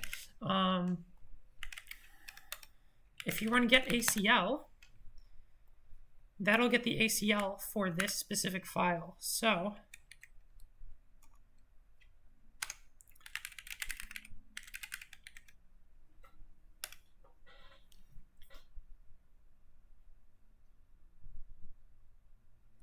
and since this is like cut off, you might have to do like format table, wrap, hopefully that works, and then you can see all of it. But as you can see, built-in users and everyone, actually everyone, that's probably why I didn't need to authenticate to do this, is allowed to modify and read the file, right? Or I guess just modify. Everyone can modify, but built-in users can read also. So these are obviously excessively privileged, so I would call that out. Here's the interesting thing. So we talked about how there are share ACLs and there are NTFS ACLs, right? NTFS are applied on the files themselves, where shares are applied to the shares. There's no way to audit the share ACLs remotely. You have to be on the machine itself, and you can use like get SMB something. But point is, this get ACL is calling out the actual ACL on the file. So there are kind of two ways that they could remediate this. Way number one is if just that file is supposed to not be accessible, they can change it for that file with an NTFS ACL, right? If the share in general is not supposed to be accessible, they can disable it on the share, right? So technically, like, built-in users would still have permissions to read that file, but nobody would be able to read it remotely because the share permissions have been disabled. Make sense? So there's no really good way to test the share, but you can at least show that, hey, I was able to access it as a low privilege domain account, so clearly it's overly permissive, right? And I enumerated the ACLs on the file itself and showed that those are also overly permissive. Make sense? So that's how we show that. So for an excessive ACLs finding, what I would do, I would put that get ACL command. Then I would put a screenshot of the contents, also redacted. You can copy that from your clear text sensitive content finding if you have one. And that would be how I show that. Okay. Questions before I move to the very last thing, Microsoft SQL servers. Let's say, okay, so sometimes we need to use Bloodhound to see the group members and everything. How do you take a screenshot of it and paste it into the system? That is actually a really good question. I avoid using Bloodhound at all in my proof of exploitation if I can. The reason for that is the client may or may not know what Bloodhound is, and they're probably not used to using it. Like, you would only use Bloodhound if that's something that you heard of and that you actively decided to audit your domain with, right? There are other tools that they're more likely to have heard of and that are default built into Active Directory that can get you the same information. Namely, Active Directory PowerShell. So anything that's Active Directory related, I use Active Directory PowerShell. So I could have used group memberships in Bloodhound, but I could also use get AD group member. Viewing, if you find like an ACL, we're not talking about share ACLs, just to make it clear, we're talking about permissions on users now, or domain object ACLs, right? If you find something like that that's overly permissive, you technically can show it with AD PowerShell. You have to like create a new PS session, mount the AD, I don't know what it's called, but like the schema, I guess, in as a drive, CD into it, and then use get ACL. If you decide, for the sake of CPTC, if you just screenshot Bloodhound for that, I think that's totally fine, because ACLs are kind of difficult to show otherwise. But in an actual report, I would still try to use Active Directory PowerShell and do that. I have found cases where that doesn't work. I have no idea why. Sometimes it works, sometimes it doesn't. When it doesn't work, I just screenshot Bloodhound. But then you have to very explicitly mention how you ran sharphound. This is the flags you ran it with. Then you imported sharphound results into Bloodhound. Then this is what you clicked, right? So be as specific as possible if you're mentioning that you saw this in Bloodhound, so the client would be able to replicate it. Anything found on the Bloodhound, you need to just take a snip and put it. Yeah, so In Sysraptor, I can screenshot anything that I want.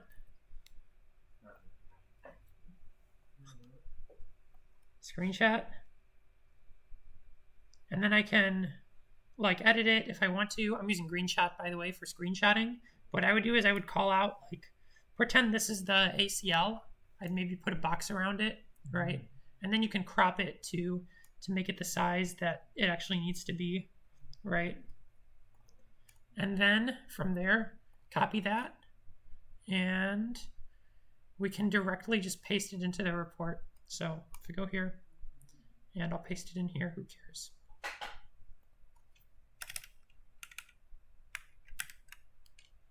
And it will actually upload it as a file, put it in Markdown, and you can see it here, right? Even I'm not screenshot. So Yeah, I think GreenShot is great. So, actually, one thing I wanted to point out too that I only discovered recently, but it's been pretty helpful for me, is if you just want one of these views and not both of them, because it's kind of like hogging up screen space, you can click here, and this will switch between views. So this is the read view.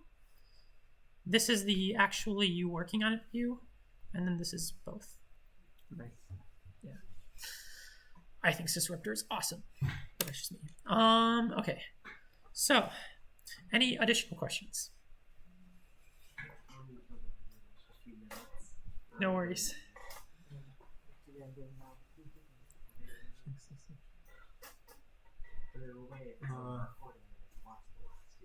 Yeah. Actually, before we just want to say, like, I'm thinking that maybe because this is a lot. It's not too hard, but it's a lot. Yeah. So I'm thinking like maybe you take some services and then Jane will take some services as well. So okay, here's the thing on the CPTC. You don't need to go through every single command that's here, right? Right. You're just going to be like, oh, I saw SSH. Boom. What can I do with that? Okay, most of these probably don't apply. Like, whatever. Weak password, I'm not going to check for that. Not necessarily. Password authentication, sure, why not, right? Then, next service. Okay, we see NFS. What can we do with that? Enumerate shares, right? So I'm thinking I feel like it'll be a lot faster. And all of these are copy and paste in the end. Yeah. So Probably in this couple of days I'll be practicing before I meet on Wednesday. So I'll be practicing on that, and I can determine like whether how much time I'm taking.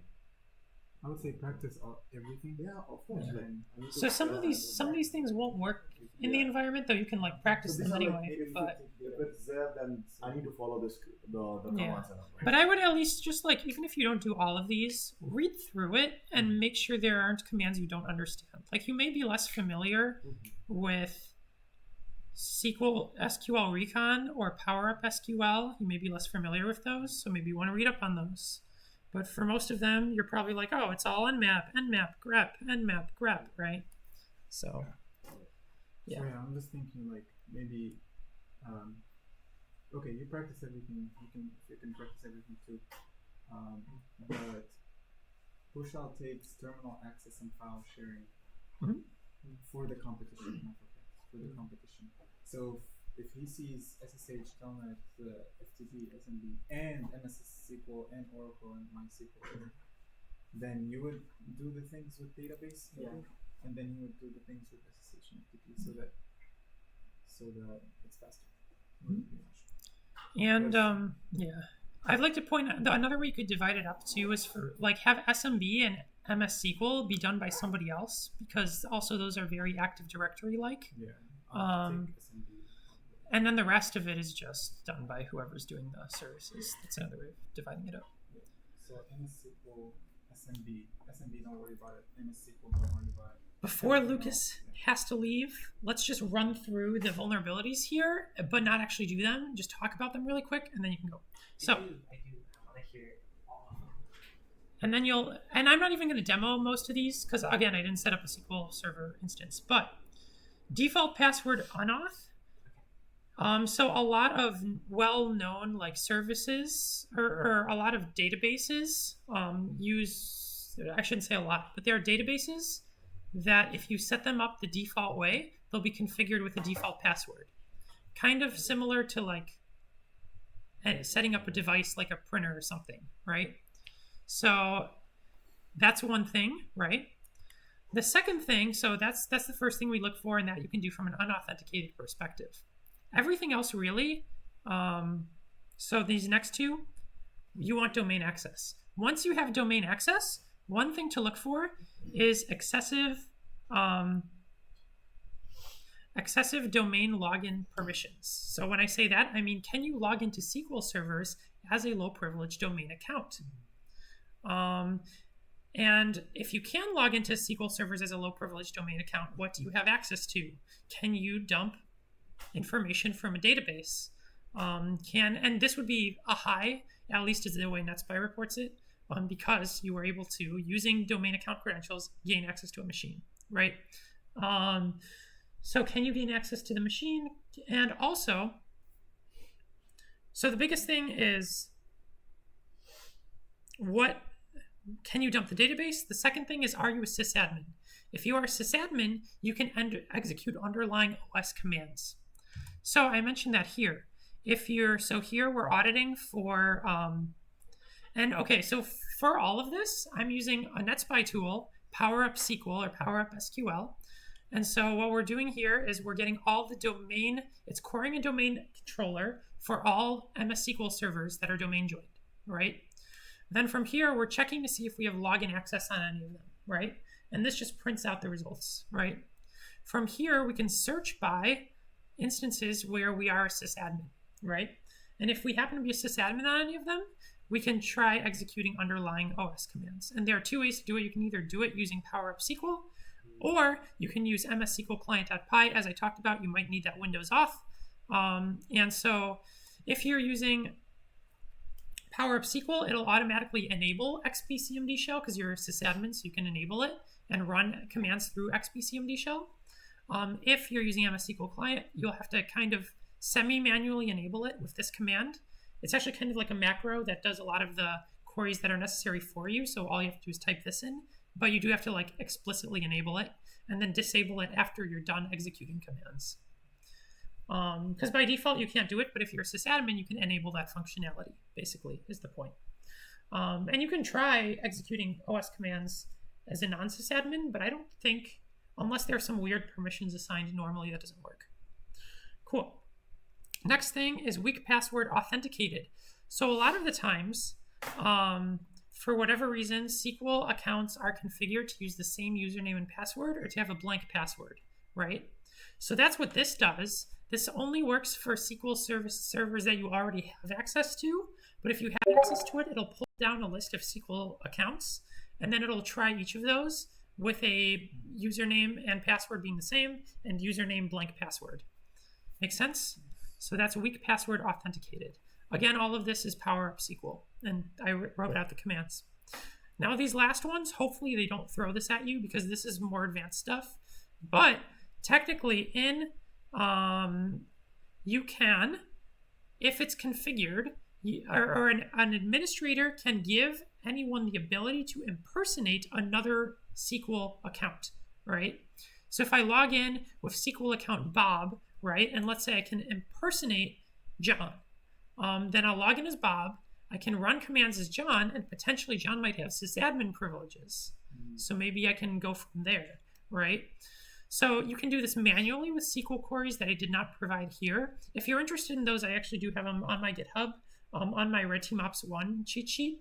I do have like the actual queries written out and multiple different tools that you can use. But here, using SQL Recon makes it really easy. You just say module impersonate, or you can do all these other things with the I in front of it, and it'll automatically impersonate, right? And then the user you want to impersonate. Cool. Linked SQL servers. SQL servers are often linked to each other, and so you may not have complete access to one, but you may have access to a linked SQL server, or maybe you do have access to one, but you also have access to another, and you can execute underlying commands on both. That will let you compromise more SQL servers in the network, right? So this is basically the same thing. We're checking for links. Beautiful. Again, enabling XPCMD shell over a link has a lot of additional, like there's additional considerations to that. It's not nearly as easy. So I kind of wrote out those considerations. If it's already enabled, you don't have to worry about it. If not, you have to have RPC enabled. And then if RPC is enabled, then you can enable XPCMD shell, right? So basically you just run these commands. If they don't work, it's not possible. The last one is the most interesting one in my opinion, and this goes back to NTLM attacks, although I did not include this in our previous discussion because I felt like it made more sense to put it here. But if multiple SQL servers or multiple SQL instances are sharing the same service account, or they're being run by the same service account, let's say you were able to get into one as a low privilege user and you couldn't dump the database and you were not a sysadmin, right? You could still, if it's misconfigured, you could use XP Directory or something similar to authenticate back to yourself, right? And when it authenticates back to you, it'll authenticate as the SQL service account, right? Because that's what's running the SQL service. And if you get that credential material, you can do what you would normally do with credential material, right? So you can relay it to, for example, LDAP. Well, I don't know if you can relay it to LDAP because it's MS SQL. I don't know like the considerations for when you get an MS SQL hash, but at the very least, you can relay it to other SQL servers, right? So if another SQL server is using the same service account, boom, you relay it to that SQL server, you start a SOX proxy, and then you connect using MSSQL client.py. You don't have to specify the password for the user, but you're on, and you're the service account, and the service account by default has sysadmin permissions, so at that point you can execute underlying OS commands. Awesome. Done. And again, all of this is PowerUp SQL. Like for example, here I'm using PowerUp SQL to check for multiple SQL instances that use the same service account. Thank you for Yep. telling us about your red team ops for the other specific SQL queries. Because now like thinking about all these resources, I'm just like thinking on competition day, I just want like I'll be Googling the answers to all the problems I have, but I can go to these places first. So this is going on my GitHub, and technically we're not supposed to upload things on personal GitHubs that we use during the competition, but also like, How would they know? 'Cause we but don't have also access like to this GitHub is where I put all of my cheat sheets, so it's accessible to everybody. So I feel like if you looked at my cheat sheets on this GitHub, and some of them are really old, some of them are from like 2 years ago, I feel like they wouldn't care. So worst case scenario, you'll have this cheat sheet on my GitHub if you need it, because you have a slightly older version currently on your GitHub, but I made a bunch of updates to it. So I'm like 10 minutes late to meeting someone. sorry, It's okay. It's okay. sorry. No. I let them know. This is MSSQL that we were talking about. MSSQL or SMB, they're Active Directory related. So one of us is going to take SMB, one of us is going to take MSSQL. Which means that for database, the testing database, from Oracle to Redis, that's your job. Okay. And then MSSQL. No, okay, well, you can't like you'll have to divide it based on what you see during the competition, because realistically, like these are very niche. I put a lot of really niche things on here. Like the chances of you seeing a Redis server or an Oracle database are like next to none. Yeah. I just put it there because like I tried to put everything, you know? Gotcha. So you might see a ton of SSH and a ton of Telnet and a ton of FTP, let's say, and SNMP. Let's say those are the big four. Right. You might want to like divide the protocol up, or maybe even divide individual machines up between people. Okay. Depending on what you see. But in general, if we see MSSQL or SMB, then you guys don't worry about it because it's going to be Active Directory. But I have one follow-up question about that. We need username and password for both of them. For auditing it like the way I'm doing it here. So that would come after. Yes, that would come after you get domain access. Yep. And this is why we request creds, right? So like one of the many reasons, like if we're not able to get domain access, we can check for these kinds of things. Yeah. Also, if there are any this is definitely not a comprehensive list of services. I just took ones that I could think of based on what I've seen. But if you think of something else that you're like, this really is another service that has associated vulnerabilities, let me know and I will add it here gladly. Like if you think there's something missing. All right. All right. See you. That concludes this presentation. Man, like a 5-hour video. Just kidding.